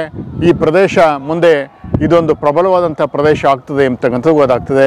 ಇಲ್ಲಿರ್ತಕ್ಕಂಥ ಕೋಟೆಯನ್ನು ನೋಡಿದಾಗ ಗೊತ್ತಾಗ್ತದೆ ಇದು ಪ್ರಬಲವಾದಂಥ ಕೋಟೆಯಾಗಿತ್ತು ಮಾಗಡಿ ಕೆಂಪೇಗೌಡರದು ಎಂಬತಕ್ಕಂಥದ್ದು ಗೊತ್ತಾಗ್ತದೆ. ಆದರೆ ರಣದುಲ್ಲಾ ಖಾನ್ ಮತ್ತು ಶಿವಾಜಿಯ ತಂದೆ ಶಾಜಿ ಭೋಂಸ್ಲೆ ಆದಿಲ್ ಶಾಹಿಗಳ ಹತ್ರ ಅವರು ಸೈನ್ಯಾಧಿಕಾರಿಗಳಾಗಿರ್ತಾರೆ. ಸೊ ಹೀಗಾಗಿ ಆದಿಲ್ ಶಾಹಿಗಳಿಗೆ ಅಂದರೆ ಬಿಜಾಪುರದ ಆದಿಲ್ ಶಾಹಿಗಳು ಅಂತೇಳಿ, ಬಿಜಾಪುರಕ್ಕೂ ಬೆಂಗಳೂರಿಗೂ ಭಾಳ ತುಂಬ ದೂರ ಇದೆ. ಸೊ ಹೀಗಾಗಿ ಆ ಬೆಂಗಳೂರನ್ನ ಬಿಜಾಪುರದಿಂದ ಇಟ್ಕೊಂಡ್ರೆ ನಿಯಂತ್ರಣ ಮಾಡ್ಲಿಕ್ಕೆ ಆಗೋದಿಲ್ಲ, ಇಲ್ಲಿ ನೋಡ್ಕೊಳ್ಳೋಕೆ ಆಗಲ್ಲ. ಅದಕ್ಕೆ ಅವ್ರೇನು ಮಾಡ್ತಾರೆ, ಆಡಳಿತ ಮಾಡ್ಲಿಕ್ಕೆ ಆಗಲ್ಲ. ಅದಕ್ಕೆ ಅವ್ರೇನು ಮಾಡ್ತಾರೆ ಅಂತಂದರೆ ಈ ಪ್ರದೇಶವನ್ನು ಬಳುವಳಿಯಾಗಿ ಅಥವಾ ಈ ಪ್ರದೇಶವನ್ನು ಬಿಟ್ಕೊಟ್ಬಿಡ್ತಾರೆ, ಜಹಾಗೀರಾಗಿ ಕೊಟ್ಬಿಡೋದು ಅಂತೇಳಿ. ಸೊ ಶಾಜಿ ಭೋಂಸ್ಲೆಗೆ ಈ ಬೆಂಗಳೂರು ಪ್ರದೇಶವನ್ನು ಬಿಟ್ಕೊಟ್ಬಿಡ್ತಾರೆ, ಜಾಗೀರಾಗಿ ಕೊಟ್ಬಿಡ್ತಾರೆ. ಕಾರಣ ಏನು ಅಂತಾರೆ, ನೋಡ್ಕೊಳ್ಳೋಕ್ಕಾಗಲ್ವಲ್ಲ. ಇಲ್ಲಿಂದ ಬಿಜಾಪುರದಿಂದ ಬೆಂಗಳೂರನ್ನ ನೋಡ್ಕೊಳ್ಳೋಕ್ಕೆ ಭಾಳ ಕಷ್ಟವಾದಂಥ ಸಂದರ್ಭದಲ್ಲಿ ಏನು ಮಾಡ್ತಾರೆ ಅಂತಂದರೆ ಆ ಪ್ರದೇಶನ ನೀನು ಎತ್ಕೋ, ಆ ಪ್ರದೇಶ ನಿಂದೇನೆ, ನನ್ನ ಪರವಾಗಿ ನೀನು ಆಡಳಿತ ಮಾಡುವಂಥ ಇದಕ್ಕೆ ಅವಕಾಶ ಮಾಡಿಕೊಡ್ತಾರೆ ಶಾಜಿ ಭೋಂಸ್ಲೆಗೆ. ಸೊ ಹೀಗಾಗಿ 1639 ನಂತರ ಅಂದರೆ 1640 ನಂತರ ಎಲ್ಲ ಸುಮಾರು ಬೆಂಗಳೂರನ್ನ ಕಸ್ಟಡಿಗೆ ತೊಗೊಂಡ್ಬಿಡ್ತಾರೆ. ಯಾರೋ ಶಾಜಿ ಭೋಸ್ಲೆ, ಶಿವಾಜಿ ತಂದೆ. ಸೊ ಹೀಗಾಗಿ ಆ ಪ್ರದೇಶವನ್ನು ಅವರು ಆಳ್ವಿಕೆಯನ್ನು ಮಾಡ್ತಾರೆ ಅಥವಾ ಪ್ರದೇಶವನ್ನು ತಮ್ಮ ಕಸ್ಟಡಿಗೆ ತಗೋತಾರೆ. ಕಾರಣ ಏನು ಅಂದರೆ ಬೆಂಗಳೂರು 1640 ಸಂದರ್ಭಕ್ಕಾಗಲೇ ಸಾಕಷ್ಟು ಬೆಳವಣಿಗೆಯಾಗಿರ್ತದೆ, ಒಂದು ಪ್ರಬಲವಾದಂಥ ನಗರವಾಗಿರ್ತದೆ, ಶ್ರೀಮಂತ ನಗರವಾಗಿರ್ತದೆ. ರಾಜ್ಯಗಳ ನಡುವೆ ವ್ಯಾಪಾರ ವಾಣಿಜ್ಯ ಇವುಗಳನ್ನು ನಡೆಸ್ತಕ್ಕಂಥ ಒಂದು ಪ್ರಬಲವಂತ ಇದಾಗಿರ್ತದೆ. ಆವಾಗಲೇ ಈ ಒಂದು ಪ್ರದೇಶಕ್ಕೆ ಈಗಾಗಲೇ ಹೇಳಿದಂತೆ ಐಹೊಳೆ ಐನೂರುವರ್ ಅಂತೇಳಿ, ಅಂದರೆ ಐಹೊಳೆಯಿಂದ ಬಂದಿರತಕ್ಕಂಥದ್ದು ಬಾದಾಮಿ ಚಾಲುಕ್ಯರ ಕಾಲದಲ್ಲಿ ಸ್ಥಾಪನೆಯಾದಂಥ ಐಹೊಳೆ, ಅವರ ರಾಜಧಾನಿ ಐಹೊಳೆ ಏನಿದೆಯೋ 500 ಜನ ವರ್ತಕರು ಸೇರಿಕೊಂಡು ಒಂದು ಸಂಘವನ್ನು ಮಾಡ್ಕೊಂಡಿರ್ತಾರೆ, ಸಂಘಟನೆಯನ್ನು ಮಾಡ್ಕೊಂಡಿರ್ತಾರೆ. ಈ ಐಹೊಳೆ ಐನೂರುವರೆ ಅಂತಕ್ಕಂಥ ಇಡೀ ದಕ್ಷಿಣ ಭಾರತದಾದ್ಯಂತ ಒಂದು ಬಿಸ್ನೆಸ್ ಟ್ರೇಡಿಂಗ್ ಸೆಂಟರ್ನ ಮಾಡ್ಕೊಂಡಿರ್ತಾರೆ. ಅವರು ಬೆಂಗಳೂರು ಜೊತೆನೂ ಕೂಡ ವ್ಯಾಪಾರ ವಾಣಿಜ್ಯವನ್ನು ಇಟ್ಕೊಂಡಿದ್ರು ಅಂತಾರೆ. ಅಷ್ಟರ ಮಟ್ಟಿಗೆ ಬೆಂಗಳೂರು ಬೆಳವಣಿಗೆ ಆಗಿತ್ತು ಅಂತಕ್ಕಂಥದ್ದು ಗೊತ್ತಾಗ್ತದೆ. ಸೊ ಹೀಗಾಗಿ ಆ ಬೆಂಗಳೂರು ವಾಣಿಜ್ಯ ಕೇಂದ್ರವಾಗಿತ್ತು ಆವಾಗಿನ ಕಾಲದಲ್ಲೇ, ಅಂದರೆ 17ನೇ ಶತಮಾನದಲ್ಲೇ ಒಂದು ಪ್ರಬಲವಾದಂಥ ಒಂದು ಪ್ರದೇಶ ಆಗಿರ್ತದೆ. ಹೀಗಾಗಿ ಸಾಕಷ್ಟು ವಹಿವಾಟು ನಡೆಸೋ ಒಂದು ಉದ್ದೇಶದಿಂದ ಆ ಪ್ರದೇಶವನ್ನು ಅವರು ಇಟ್ಕೊಂಡ್ರು ಅಂತಕ್ಕಂಥದ್ದು ಗೊತ್ತಾಗ್ತದೆ. ಸೊ ಹೀಗಾಗಿ ಅವರ ಕಾಲದಲ್ಲೂ ಕೂಡ ಅಂದರೆ ಶಾಜಿ ಭೋಸ್ಲೆ ಕೂಡ ಕೆಲವಾರು ಕಾಲ ಆ ಬೆಂಗಳೂರನ್ನು ತನ್ನ ಕಸ್ಟಡಿನಲ್ಲಿ ಇಟ್ಕೊಂಡಿದ್ದ, ಆಳ್ವಿಕೆಗೆ ಒಳಪಡಿಸಿದ್ದ ಅಂತಕ್ಕಂಥದ್ದು ಗೊತ್ತಾಗ್ತದೆ. ಅಲ್ಲೇ ಒಂದು ಅರಮನೆ ಕೂಡ ಇತ್ತು ಅಂತಕ್ಕಂಥದ್ದು ಗೊತ್ತಾಗ್ತದೆ. ಅರಮನೆ ಅಂದರೆ ನೀವು ಎಲ್ಲರೂ ಏನು ಅರಮನೆ ಅಂದರೆ ಏನು ತಿಳ್ಕೊಂಡವ್ರೆ ಅಂದರೆ ಮೈಸೂರು ಪ್ಯಾಲೇಸ್ ಅಂತ ಯೋಚನೆ ಮಾಡ್ತಾರೆ. ಅದು ಮೈಸೂರು ಪ್ಯಾಲೇಸ್ ಥರ ಏನಂತಲ್ಲ. ನಮ್ಮಲ್ಲಿ ಒಂದು 60-40 50/80 ಒಂದು ಬಂಗ್ಲೆ ಇದ್ಬಿಟ್ಟು ಅದನ್ನೇ ಅರಮನೆ ಅಂತ ಕರೀತಾರೆ. ಸೊ ಹೀಗಾಗಿ ಬೆಂಗಳೂರು ಚಿಕ್ಕಪೇಟೆ ಏನಿದೆಯೋ ಅಲ್ಲಿ ಒಂದು ಅರಮನೆ ಇತ್ತು ಅಂತ ಗೊತ್ತಾಗ್ತದೆ. ಸೊ ಚಿಕ್ಕಪೇಟೆಯಲ್ಲಿ ಶಿವಾಜಿ ತಂದೆ ಅರಮನೆ ವಾಸಸ್ಥಾನ ಅಥವಾ ಅರಮನೆ ಇತ್ತು ಅಂತ ಗೊತ್ತಾಗ್ತದೆ. ಮತ್ತೆ ನಾವು ಕಾಡು ಮಲ್ಲೇಶ್ವರ ದೇವಸ್ಥಾನ ಅಂತ ಕರಿತೀವಿ. ಮಲ್ಲೇಶ್ವರ ಕಾಡು ಮಲ್ಲೇಶ್ವರ ಈಗಲೂ ಭಾಳ ಫೇಮಸ್ಸು. ಆ ಕಾಡು ಮಲ್ಲೇಶ್ವರ ದೇವಸ್ಥಾನ ಪ್ರಾರಂಭ ಆಗಬೇಕಾದ್ರೆ, ಜೀರ್ಣೋದ್ಧಾರ ಆಗಬೇಕಾದ್ರೆ ಅಲ್ಲೊಂದು ದೇವಸ್ಥಾನ ಬರಬೇಕಾದ್ರೂ ಕೂಡ ಶಾಜಿ ಭೋಸ್ಲೆ ಮತ್ತು ಅವನ ಮಕ್ಕಳು ಕೂಡ ಕಾರಣ ಎಂಬತಕ್ಕಂಥ ಕಾರಣ ಏನಂದ್ರೆ ಅಲ್ಲಿ ಒಂದು ಶಾಸನ ಕೂಡ ಸಿಕ್ಕಿದೆ. ಸೊ ಹೀಗಾಗಿ ಶಾಜಿ ಭೋಸ್ಲೆ ಮತ್ತು ಮಕ್ಕಳು ಕೂಡ ಆಳ್ವಿಕೆಯನ್ನು ಮಾಡ್ತಾರೆ, ಏಕೋಜಿ ಅಂತೇಳಿ. ಸೊ ಹೀಗಾಗಿ ಅವರ ಕಾಲದಲ್ಲೂ ಕೂಡ ಅದು ಬೆಂಗಳೂರು ಡೆವಲಪ್ ಆಯಿತು ಅಂತಕ್ಕಂಥದ್ದು ಆಗ್ತದೆ. ಈ ಕಡೆಗೆ ಬಂದಾಗ ಮಾಗಡಿ ಕೆಂಪೇಗೌಡರು ಮಾಗಡಿಯನ್ನು ಅಭಿವೃದ್ಧಿ ಪಡಿಸ್ತಾ ಬಂದರು. ಬೆಂಗಳೂರು ಸೇರಿ ಆ ಪ್ರದೇಶ ಎಲ್ಲ ಶಾಜಿ ಭೋಸ್ಲೆಗೆ ಸೇರಿತ್ತು ಅಂತಕ್ಕಂಥದ್ದು ಗೊತ್ತಾಗ್ತದೆ. ತುಂಬ ಒಳ್ಳೆಯದು. ಇಲ್ಲಿ ದೊಡ್ಡ ಜಾಗನೇ ಇದೆ. ಇದು ನೋಡಿ, 2ನೇ ಕೆಂಪೇಗೌಡರು ಅಥವಾ ಮಾಗಡಿ ಕೆಂಪೇಗೌಡರು ಏನಿದೆಯೋ, ಮಾಗಡಿ ಕೆಂಪೇಗೌಡರು ಕ್ರಿಸ್ತಶಕ 17ನೇ ಶತಮಾನದಲ್ಲಿ ಇಲ್ಲೇ ಉಳಿದ್ರು. ಸೊ ಮೊದಲಿನಿಂದನೂ ಕೂಡ ಧಾರ್ಮಿಕವಾಗಿ ಸಾಕಷ್ಟು ದಾನ ದತ್ತಿಗಳನ್ನು ಕಟ್ಸ್ಕೊಟ್ಟಿರ್ತಕ್ಕಂಥದ್ದು ಅಥವಾ ದೇವಾಲಯಗಳನ್ನು ನಿರ್ಮಿಸಿರ್ತಕ್ಕಂಥದ್ದು ಇದನ್ನೆಲ್ಲ ನೋಡಿದಾಗ ಇಲ್ಲೂ ಕೂಡ ಕ್ರಿಸ್ತಶಕ 17ನೇ ಶತಮಾನದಲ್ಲಿ ಆದಂಥ ದೇವಾಲಯ ಇದು. ಸೊ ಹೀಗಾಗಿ ಪರಶುರಾಮ ಪ್ರತಿಷ್ಠಿತ ಕೋಟೆ ರಾಮೇಶ್ವರ ಸ್ವಾಮಿ ದೇವಾಲಯ ಅಂತೇಳಿ ಆ ಕನ್ಸ್ಟ್ರಕ್ಷನ್ ನೋಡಿದಾಗಲೇ ಗೊತ್ತಾಗ್ತದೆ ಇದು ಎಷ್ಟನೇ ಶತಮಾನದ ಅಂತ ಗೊತ್ತಾಗ್ತದೆ. ಇದೆಲ್ಲ ಆಗಿನ ಕಾಲದಲ್ಲಿರುವಂತಹ ಕೋಟೆ ಪ್ರದೇಶಕ್ಕೆ ಸೇರಿರ್ತಕ್ಕಂಥ ಒಂದು ದೇವಾಲಯ. ಕೆಂಪೇಗೌಡರ ಕಾಲದ್ದೇ, ಕೆಂಪೇಗೌಡರ ಕಾಲದ್ದೇ ಅಂದರೆ ಮಾಗಡಿ ಕೆಂಪೇಗೌಡರ ಕಾಲದ್ದು. ಕೆಂಪೇಗೌಡರು ಇಬ್ಬರು ಮೊದಲು ಹಿರಿಯ ಕೆಂಪೇಗೌಡರು ಅಂತೇಳಿ ಬೆಂಗಳೂರನ್ನ ನಿರ್ಮಾಣ ಮಾಡಿರ್ತಕ್ಕಂಥವ್ರು. ನಂತರ ಅವ್ರ ಮಗ 2ನೇ ಕೆಂಪೇಗೌಡ ಅಥವಾ ಮಾಗಡಿ ಕೆಂಪೇಗೌಡ, ಮಾಗಡಿಗೆ ಬಂದದ್ರಿಂದ ಮಾಗಡಿ ಕೆಂಪೇಗೌಡ ಅಂತೇಳಿ ಕರೀತಾರೆ. ಸೊ ಹೀಗಾಗಿ ಆತನ ಮಗನೇ ಬೆಂಗಳೂರು ಕೆಂಪೇಗೌಡ ಏನಿದೆ, ಬೆಂಗಳೂರು ಕೆಂಪೇಗೌಡನ ಮಗನೇ 2ನೇ ಕೆಂಪೇಗೌಡ, ಇಮ್ಮಡಿ ಕೆಂಪೇಗೌಡ. ಆತನ ಮಾಗಡಿ ಬಂದು ಸೆಟ್ಲ್ ಆದದ್ರಿಂದ ಮಾಗಡಿ ಕೆಂಪೇಗೌಡ ಅಂತ ಹೇಳ್ತಾರೆ. ಈಗಾಗಲೇ ಸೂಚಿಸಿದಂತೆ 1638-39 ಸಂದರ್ಭದಲ್ಲಿ ರಣದುಲ್ಲಾ ಖಾನ್ ಏನು ಬೆಂಗಳೂರನ್ನ ಆಕ್ಯುಪೈ ಮಾಡ್ಕೋತಾನ ವಿಧಿ ಇಲ್ದೇನೆ ಮಾಗಡಿಗೆ ಬಂದರು. ಮಾಗಡಿಗೆ ಬಂದಂಥ ಸಂದರ್ಭದಲ್ಲಿ ಇಲ್ಲೂ ಕೂಡ ದೇವಾಲಯಗಳು, ಮಠಮಾನ್ಯಗಳು, ಜಲಾಶಯಗಳು, ಕೆರೆ ಕುಂಟೆಗಳು ಇವುಗಳನ್ನೆಲ್ಲ ನಿರ್ಮಾಣ ಮಾಡಿದ್ರು. ಇದು ಕೂಡ ಬೃಹತ್ ಆದಂಥ ಒಂದು ನಗರವನ್ನು ನಿರ್ಮಾಣ ಮಾಡಬೇಕು ಅಂತಕ್ಕಂಥ ಉದ್ದೇಶದಿಂದ ಕೋಟೆ ಪ್ರದೇಶವನ್ನು ನಿರ್ಮಾಣ ಮಾಡಿದ್ರು. ಅದೇ ರೀತಿ ಇದಕ್ಕೆ ಒಂದು ಸೆಕ್ಯೂರಿಟಿ ಕೊಡುವಂಥ ಉದ್ದೇಶದಿಂದ ಅಲ್ಲಲ್ಲೇ ಅಂತಂದ್ರೆ ಸಾವನದುರ್ಗ, ಉತ್ತರಿದುರ್ಗ, ರಾಮದುರ್ಗ, ಶಿವಗಂಗೆ ಈ ಪ್ರದೇಶಗಳೆಲ್ಲ ನೆಲೆ ಬೀಡಾಗಿತ್ತು ಎಂಬತಕ್ಕಂಥ ಗೊತ್ತಾಗ್ತದೆ. ಈ ಪ್ರದೇಶಗಳಲ್ಲಿ ರೆವಿನ್ಯೂ ಕೂಡ ಬರ್ತಾ ಇತ್ತು ಎಂಬತಕ್ಕಂಥ ಆಗ್ತದೆ. ಸಾಕಷ್ಟು ರೆವಿನ್ಯೂ ಕೂಡ ಬರ್ತಾ ಇತ್ತು ಅಂತಕ್ಕಂಥ ಗೊತ್ತಾಗ್ತದೆ. ಹಾಗಾದ್ರೆ ಯಾರು ಕೆಂಪೇಗೌಡರು, ಏನು ಮೂಲ, ಎಲ್ಲಿಯವರು? ಅಲ್ಲ, ಕೆಂಪೇಗೌಡರ ಮೂಲ ಬಂದಾಗ ಅಂದರೆ ರಣಬೈರೇಗೌಡರ ಮಕ್ಕಳು ಏನಿದೆಯೋ ಅವರು 7 ಜನ ಅಣ್ಣ ತಮ್ಮಂದಿರು. ಆ 7 ಜನ ಅಣ್ಣ ತಮ್ಮಂದಿರು ಆ ಕಂಚಿಯಿಂದ ಬಂದರು ಅಂತ ಹೇಳ್ತಾರೆ. ಅದು ಕಂಚಿ ಏನಲ್ಲ, ಅದು ಕಂಚಿ ಬಳಿ ಇರತಕ್ಕಂತಹ ಒಂದು ಪುತ್ತೂರು ಅಂತ ಹೇಳ್ತಾರೆ. ಪುತ್ತೂರು ಅಂತ ಕಂಚಿನಲ್ಲಿ ಎಲ್ಲೂ ಇಲ್ಲ. ಪುತ್ತೂರಲ್ಲ ಅದು. ಆ್ಯಕ್ಚುಲಿ ಕೋಲಾರ ಭಾಗದಲ್ಲಿ ಇರ್ತಕ್ಕಂಥ ಉತ್ತೂರು ಎಂಬತಕ್ಕಂಥ ಗೊತ್ತಾಗ್ತದೆ. ಉತ್ತೂರು ಎಂಬತಕ್ಕಂಥದ್ದು. ಸೊ ಹೀಗಾಗಿ ರೀಸೆಂಟ್ ರಿಸರ್ಚ್ ಪ್ರಕಾರ ಅವರು ಕೋಲಾರ ಸುತ್ತಮುತ್ತ ಪ್ರದೇಶಗಳಿಂದ ಬಂದರು ಎಂಬತಕ್ಕಂಥ ಗೊತ್ತಾಗ್ತದೆ. ಸೊ ಹೀಗಾಗಿ ಕೋಲಾರ, ಚಿಕ್ಕಬಳ್ಳಾಪುರ ಆ ಪ್ರದೇಶಗಳಲ್ಲಿ ಇರ್ತಕ್ಕಂಥ ಮರಸು ಒಕ್ಕಲಿಗರು ಅದನ್ನು ಮರಸು ನಾಡು ಅಂತ ಕರೀತಾ ಇದ್ರು. ಮರಸು ನಾಡಿನಿಂದ ಬಂದಂಥವರೇ ಮರಸು ಒಕ್ಕಲಿಗರು ಅಂತ ಕರೀತಾರೆ. ಹೀಗಾಗಿ ಅಲ್ಲಿಂದ ಆವತಿಗೆ ಬರ್ತಾರೆ ರಣಬೈರೇಗೌಡರು. ಆವತಿ ಬಂದು ನಮ್ಮ ಇದರ ದೇವನಹಳ್ಳಿ ರಸ್ತೆನಲ್ಲೇ ಬರ್ತದೆ. ಅದೊಂದು ಸಣ್ಣ ಊರು ಇವಾಗ ಆವತಿ ಅಂತೇಳಿ. ಅಲ್ಲಿ ಬಂದು ಈಗಲೂ ಇದೆ, ರೋಡ್ ಸೈಡಲ್ಲೇ ಸಿಗುತ್ತೆ. ಆಯ್ತಲ್ಲ, ಆವತಿಗೆ ಬಂದು ಹೇಳಿದ್ರು. ಅಲ್ಲಿಂದ ಅವರ ಮಕ್ಕಳು ಮೊಮ್ಮಕ್ಕಳ ಕಾಲಕ್ಕೆ ತಂದಾಗ ಇಲ್ಲಿಗೆ ಬಂದರು ಎಂಬತಕ್ಕಂಥದ್ದು ಗೊತ್ತಾಗ್ತದೆ. ಎಲ್ಲಿ ಯಲಂಕಕ್ಕೆ ಬಂದರು.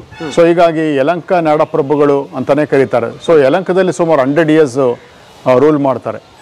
ಯಲಹಂಕ ಅವರ ಅದು ಕೂಡ ಒಂದು ಪ್ರಮುಖವಾದಂಥ ಪ್ರದೇಶ ಇದೆ. ಕಾರಣ ಅಂದರೆ ಆವತಿಯ ನಂತರ ಇಲ್ಲಿಗೆ ಬಂದರು ಎಂಬತಕ್ಕಂಥದ್ದು ಗೊತ್ತಾಗ್ತದೆ. ಸೊ ಹೀಗಾಗಿ ಇಲ್ಲಿ ಕೂಡ ನೆಲೆಸಿದ್ರು ಅಂತ ಜಯಗೌಡ ಅಂತೇಳಿ. ರಣಬೈರೇಗೌಡನ ಮಗನ ಹೆಸರು ಜಯಗೌಡ ಅಂತೇಳಿ. ಜಯಗೌಡನ ಕಾಲದಲ್ಲಿ ಯಲಂಕವನ್ನ ಕ್ಯಾಪ್ಚರ್ ಮಾಡ್ಕೋತಾರೆ. ಯಲಂಕ ಎಂಬತಕ್ಕಂಥದ್ದು ಕೂಡ ಸಾಮಾನ್ಯವಾದಂಥ ಪ್ರದೇಶ ಏನಲ್ಲ. ಅದು ಕಾರಣ ಏನು ಅಂತಂದರೆ ಅದು ಚೋಳರ ಕಾಲದಲ್ಲೇ ಆ ಪ್ರದೇಶ ಪ್ರಮುಖವಾದಂಥ ಪ್ರದೇಶ ಆಗಿತ್ತು. ಯಲಂಕ ಅಂತ ಏನು ಕರಿತೀವೋ ಆ ಯಲಂಕ ಪ್ರದೇಶ ಆವಾಗಲೇ ಒಂದು ಪ್ರಮುಖವಾದಂಥ ಘಟ್ಟವಾಗಿತ್ತು ಚೋಳರ ಕಾಲದಲ್ಲಿ ಅಂತ ಆಗ್ತದೆ. ಆಯ್ತಲ್ಲ. ಹೀಗಾಗಿ ಚೋಳರ ಇನ್ಫ್ಲೂಯೆನ್ಸ್ ಕಡಿಮೆ ಆದಮೇಲೆ ಗ್ರಾಜ್ಯದಲ್ಲಿ ಅಲ್ಲಿರ್ತಕ್ಕಂಥ ಪುಂಡು ಪೋಖ್ರಿಗಳನ್ನ ಓಡಿಸ್ಬಿಟ್ಟು ಆ ಪ್ರದೇಶವನ್ನು ತಮ್ಮ ಪ್ರದೇಶವನ್ನಾಗಿ ಮಾಡ್ಕೊತಾರೆ. ಹೀಗಾಗಿ ಜಯಗೌಡರು ನಂತರ ಗಿಡ್ಡೇಗೌಡರು, ನಂತರ ಅವ್ರ ಮಗ ಕೆಂಪನಾಂಚೇಗೌಡ ಅಂತೇಳಿ ಅಥವಾ ಕೆಂಪನಂಜೇಗೌಡ ಅಂತೇಳಿ. ಕೆಂಪನಂಜೇಗೌಡನ ಮಗನೇ ಬೆಂಗಳೂರು ಕೆಂಪೇಗೌಡ ಅಂತೇಳಿ. ಸೊ ಹೀಗಾಗಿ ಹಿರಿಯ ಕೆಂಪೇಗೌಡರು ಅಂತೇಳಿ. ಸೊ ಅಲ್ಲಿವರೆಗೂ ಸುಮಾರು 120ಕ್ಕೂ ಹೆಚ್ಚು ವರ್ಷಗಳ ಕಾಲ ನಮ್ಮ ಯಲಂಕವನ್ನು ರಾಜಧಾನಿಯಾಗಿ ಮಾಡ್ಕೊಂಡಿರ್ತಾರೆ. 1532ರಲ್ಲಿ ಸಂದರ್ಭದಲ್ಲಿ ವಿಜಯನಗರದ ಸಾಮ್ರಾಜ್ಯದ ಪ್ರಬಲ ನಾಯಕನಾದಂಥ ಕೃಷ್ಣದೇವರಾಯನ ನಂತರ ಅಚ್ಯುತರಾಯನ್ ಬರ್ತಾನೆ. ಅಚ್ಯುತರಾಯ 1532ರ ಸಂದರ್ಭದಲ್ಲಿ ಕೆಂಪೇಗೌಡರಿಗೆ ಏನು ಬೆಂಗಳೂರನ್ನ ನಿರ್ಮಾಣ ಮಾಡಲಿಕ್ಕೆ ಇದು ಮಾಡ್ತಾರೋ ಅವ್ರಿಗೆ ಅವಕಾಶ ಮಾಡಿಕೊಡ್ತಾರೆ ಮತ್ತು 12 ಹೋಬಳಿಗಳನ್ನು ಮಾಡಿಕೊಡ್ತಾರೆ. ಸೊ ಅಲ್ಲಿಂದಾಗಿ ಕೆಂಪನಾಚೇಗೌಡರು ಅಂತೇಳಿ. ಕೆಂಪನಾಚೇಗೌಡರು ಯಾರು ಅಂದರೆ ಕೆಂಪೇಗೌಡರ ತಂದೆಯವರು. ಸೊ ಕೆಂಪನಾಚೇಗೌಡರು ಅಂತೇಳಿ ಅವರು ಕೂಡ ಯಲಂಕ ಆಳ್ವಿಕೆಯನ್ನು ಮಾಡ್ತಿರ್ತಾರೆ. 1530ರ ಸಂದರ್ಭದಲ್ಲಿ ಬೆಂಗಳೂರನ್ನು ನಿರ್ಮಾಣ ಮಾಡಬೇಕು ಅಂತೇಳಿ ಬೆಂಗಳೂರು ಕೆಂಪೇಗೌಡರು ಒಂದು ನಿರ್ಧಾರಕ್ಕೆ ತೆಗೆದುಕೊಂಡು ಪ್ರಾರಂಭ ಮಾಡ್ತಾರೆ. ಹಿರಿಯ ಕೆಂಪೇಗೌಡರು ಬೆಂಗಳೂರನ್ನ ಒಂದು ದಿನ ಅಥವಾ ಒಂದು ವರ್ಷ ನಿರ್ಮಾಣ ಮಾಡಿದಂಥ ಒಂದು ನಗರ ಏನಲ್ಲ. ಅದು 1530ಕ್ಕೆ ಶುರು ಮಾಡಿ 1537ಕ್ಕೆ ಕೊನೆಗೊಳ್ತದೆ. ಅಂದರೆ 7 ವರ್ಷಗಳ ಕಾಲ ಅದನ್ನು ನಿರ್ಮಾಣ ಮಾಡ್ತಾರೆ. ಸುತ್ತ ಒಂದು ಕೋಟೆಯನ್ನು ನಿರ್ಮಾಣ ಮಾಡಿದ್ದಾರೆ. ಕೋಟೆಯ ಪಕ್ಕದಲ್ಲೇ ಕಂದಕ ಇರ್ತದೆ. ಆ ಕಂದಕದಲ್ಲಿ ನೀರು ಬಿಟ್ಟಿರ್ತಾರೆ. ಕಾರಣ ಏನು ಅಂತಂದರೆ ಶತ್ರುಗಳು ಬರಬಾರ್ದು ಅಂತೇಳಿ. ಸೊ ಹೀಗಾಗಿ ಆ ಶತ್ರುಗಳು ಬರಬಾರ್ದು ಅಂತ ಉದ್ದೇಶದಿಂದ ಅದು ಕೋಟೆ ಅಂತದ್ದು ಅಂದರೆ ಮಣ್ಣಿನ ಕೋಟೆ. ಅದು ಈಗಿನ ಕಾಲದ ಥರ ಗಟ್ಟಿಯಾದಂಥ ಒಂದು ಕಲ್ಲಿನ ಕೋಟೆ ಏನಾಗಿರೋದಿಲ್ಲ. ಅದೊಂದು ಮಣ್ಣಿನ ಕೋಟೆ ಆಗಿರ್ತದೆ. ಆ ಮಣ್ಣಿನ ಕೋಟೆ ಎಂಬತಕ್ಕಂಥದ್ದು ರಕ್ಷಣೆಯನ್ನು ಕೊಡುವಂಥ ಉದ್ದೇಶ ಅದಾಗಿರ್ತದೆ. ತದನಂತರ ಬೆಂಗಳೂರು ಯಾವಾಗ ವಶಪಡಿಸ್ಕೋತಾರೋ ಆಗ ಮಾಗಡಿಗೆ ಬರಬೇಕಂತ ಪರಿಸ್ಥಿತಿ ಬಂದ್ಬಿಡ್ತದೆ. ಸೊ 1530ರಲ್ಲಿ ಬೆಂಗಳೂರನ್ನ ನಿರ್ಮಾಣ ಪ್ರಾರಂಭ ಆಗ್ತದೆ. ಈ ವಿಷಯ ಅಚ್ಯುತರಾಯನಿಗೆ ಗೊತ್ತಾಗ್ತದೆ. ಒಂದು ಹೊಸದೊಂದು ನಗರವನ್ನು ನಿರ್ಮಾಣ ಮಾಡ್ತಾ ಇದ್ದಾರೆ ಅಂತೇಳಿ. ಯಾರು? ವಿಜಯನಗರದ ದೊರೆ. ಕಾರಣ ಏನು ಅಂತಂದ್ರೆ ಕೆಂಪನಂಜೇಗೌಡ ಏನಿರ್ತಾರೋ ಕೆಂಪನಂಜೇಗೌಡರು ಕೂಡ ಅಮರನಾಯಕರು ಅಂತ ಶಾಸನದಲ್ಲಿ ಸಿಕ್ಕಿದೆ. ಅಮರನಾಯಕರು ಅಂತೇಳಿ. ಕಾರಣ ಏನು ಅಂದ್ರೆ ಕೃಷ್ಣದೇವರಾಯರು ಏನ್ ಮಾಡ್ತಾರೆ, ಉಮ್ಮತ್ತೂರಿನ ಪಾಳೆಗಾರರು ಅಂತೇಳಿ ಉಮ್ಮತ್ತೂರಿನ ಪಾಳೆಗಾರರನ್ನ ಸದೆ ಬಡಿತಾರೆ ಕೃಷ್ಣದೇವರಾಯರು. ಉಮ್ಮತ್ತೂರು ಎಂಬತಕ್ಕಂಥದ್ದು ಎಲ್ಲಿ ಬರ್ತದೆ ಅಂತಂದ್ರೆ ಬೆಂಗಳೂರಿನ ಹತ್ತಿರದಲ್ಲೇ ಇರತಕ್ಕಂಥ ಒಂದು ಪ್ರದೇಶ. ಆ ಪ್ರದೇಶದಲ್ಲಿ ಉಮ್ಮತ್ತೂರಿನ ಪಾಳೆಗಾರ ಅಂತ ಪ್ರಬಲನಾಗಿರ್ತಾನೆ. ಆದ್ದರಿಂದ ಬೆಂಗಳೂರ ಕೆಂಪೇಗೌಡರ ತಂದೆ ಕೆಂಪನಾಚೇಗೌಡರು ಕೂಡ ಕೃಷ್ಣದೇವರಾಯನ ಪರ ಹೋರಾಟ ಮಾಡ್ತಾರೆ. ಆ ಉಮ್ಮತ್ತೂರಿನ ಪಾಳೆಗಾರನ ಸದೆ ಬಡಿಯುವಾಗ ಕೆಂಪನಂಜೇಗೌಡರು ಸಹಾಯ ಮಾಡೋದ್ರಿಂದ ಅವರು ಕೂಡ ಅಮರನಾಯಕರ ಪಟ್ಟವನ್ನು ಕೊಟ್ಟಿರ್ತಾರೆ. ಅದೊಂದು ಪದವಿ ಅದು. ಯುವರಾಜ ನಾವೇನು ಸಾಮಂತ ದೊರೆಗಳು ಅಂತ ಕರೆಯೋದು ಸಾಮಂತ ದೊರೆಗಳು. ತದನಂತರ ಏನು ಮಾಡ್ತಾರೆ, ಈ ಆಗಿಂದಾಗೆ ವಿಜಯನಗರದ ಕಾಲದಲ್ಲಿ ದಸರಾ ಏನಿದೆಯೋ ದಸರಾ ಫೆಸ್ಟಿವಲ್ ನಡೀತಾ ಇರ್ತಾರೆ, ದಸರಾ ಮಹೋತ್ಸವ ಅಲ್ಲಿ ನಡೀತಾ ಇರ್ತದೆ. ಅಂಥ ಸಂದರ್ಭದಲ್ಲಿ ಕೆಂಪೇಗೌಡರೇನು ಯುವಕರಾಗಿರುವಾಗ ಅಥವಾ ಬಾಲಕರಾಗಿರುವಾಗ ಕೆಂಪನಾಚೇಗೌಡರು ವಿಜಯನಗರದ ಭವ್ಯವಾದಂಥ ಒಂದು ಮೆರವಣಿಗೆಯನ್ನು ನೋಡಲಿಕ್ಕೆ, ಆ ವೈಭವವನ್ನು ನೋಡಲಿಕ್ಕೆ ಕರ್ಕೊಂಡೋಗಿರ್ತಾರೆ. ಅದನ್ನು ನೋಡಿದಂತಹ ನಮ್ಮ ಹಿರಿಯ ಕೆಂಪೇಗೌಡರು, ಅವರಿನ್ನೂ ಬಾಲಕರು ಅಥವಾ ಯುವಕರಾಗಿರ್ತಾರೆ, ನಾನು ಯಾಕೆ ಒಂದು ಪ್ರಬಲವಾದಂಥ ಒಂದು ನಗರವನ್ನು ನಿರ್ಮಾಣ ಮಾಡಬಾರ್ದು ಅಂತ ಆಸಕ್ತಿ ಬೆಳೀತದೆ. 1530 ಅದನ್ನು ನೋಡಿ ನಾನು ಕೂಡ ಇದು ವಿಜಯನಗರ ಸಾಮ್ರಾಜ್ಯ ಅಂತ ಒಂದು ರಾಜ್ಯವನ್ನು ಕಟ್ಟಬೇಕು ಅಂತೇಳಿ 1530ರಲ್ಲಿ ಕಟ್ಟಲಿಕ್ಕೆ ಶುರು ಮಾಡ್ತಾರೆ. ಆ ವಿಚಾರ ಗೊತ್ತಾದ ತಕ್ಷಣ ಏನು ಮಾಡ್ತಾರೆ, ಅವಾಗ ಅಚ್ಯುತರಾಯರು ಇರ್ತಾರೆ. ಯಾಕೆಂದರೆ 1530 ಸಮಯಕ್ಕೆ ಆಗಲೇ ಕೃಷ್ಣದೇವರಾಯರು ಮೃತರಾಗಿರ್ತಾರೆ, ದೈವಾಧೀನರಾಗಿರ್ತಾರೆ. ಅಚ್ಯುತರಾಯರು ಏನು ಮಾಡ್ತಾರೆ, ಇವ್ರಿಗೆ ಅನುಕೂಲವಾಗುವಂಥ ದೃಷ್ಟಿಯಿಂದ ಇವರಿಗೆ 12 ಹೋಬಳಿಗಳನ್ನು ಕೊಟ್ಟದ್ದೇ ಅಲ್ಲದೆ ಅಮರನಾಯಕರು ಅಂತ ಮಾಡ್ಕೊಂಡಿರ್ತಾರೆ. 1532ರಲ್ಲಿ ಹಿರಿಯ ಕೆಂಪೇಗೌಡರು ಅಮರನಾಯಕ ಪಟ್ಟವನ್ನು ಕೊಟ್ಟಿರ್ತಾರೆ. ಅದು ಶಾಸನದಲ್ಲಿದೆ, ಕಲ್ಯಾಣ ಶಾಸನದಲ್ಲಿ ಇದೆ, ದಾಸರಹಳ್ಳಿ ಶಾಸನದಲ್ಲೂ ಕೂಡ, ದಾಸರಹಳ್ಳಿ ಅಂತಿದೆ, ಅಲ್ಲೂ ಕೂಡ ಶಾಸನದಲ್ಲಿದೆ. ಸೊ ಹೀಗಾಗಿ 1532ರ ಅಮರನಾಯಕರಾಗಿ ಆದರು ಅಂತ ಗೊತ್ತಾಗ್ತದೆ. ಅಂದರೆ ವಿಜಯನಗರ ಸಾಮ್ರಾಜ್ಯದಲ್ಲಿ ಅಮರನಾಯಕ ಪಟ್ಟ ಆ ಪದವಿಯನ್ನು ಸಂಪಾದಿಸಿದ್ರು ನಮ್ಮ ಹಿರಿಯ ಕೆಂಪೇಗೌಡರು.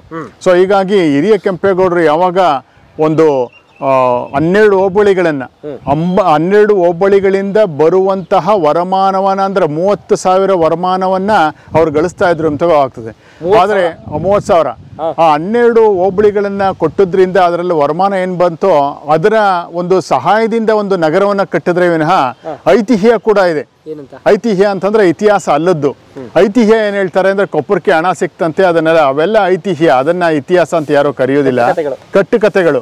ಸೊ ನೀವಾಗ ಹೇಳ್ಬೇಕು ಅಂತಾರೆ 12 ಹೋಬಳಿಗಳನ್ನ ಕೊಟ್ಟರು, ಅದಲ್ಲ ಕೆಂಗೇರಿ ಸೇರಿದಂತೆ, ಅದಲ್ಲ ಯಲಹಂಕ ಸೇರಿದಂತೆ ಸಾಕಷ್ಟು ಪ್ರದೇಶವನ್ನ ಅವರು ಬಳುವಳಿ ಕೊಟ್ಟಿದ್ರು. ಅದರಲ್ಲಿ ವರಮಾನ ಬರ್ತಾ ಇದ್ರು, 30,000 ವರಗಳು ಬರ್ತಾ ಇತ್ತು, ಅಷ್ಟೊಂದು ಹಣ ಬರ್ತಾ ಇತ್ತು. ಹಿಂದೆ 30,000 ವರಮಾನ ಬರ್ತಾ ಇತ್ತು.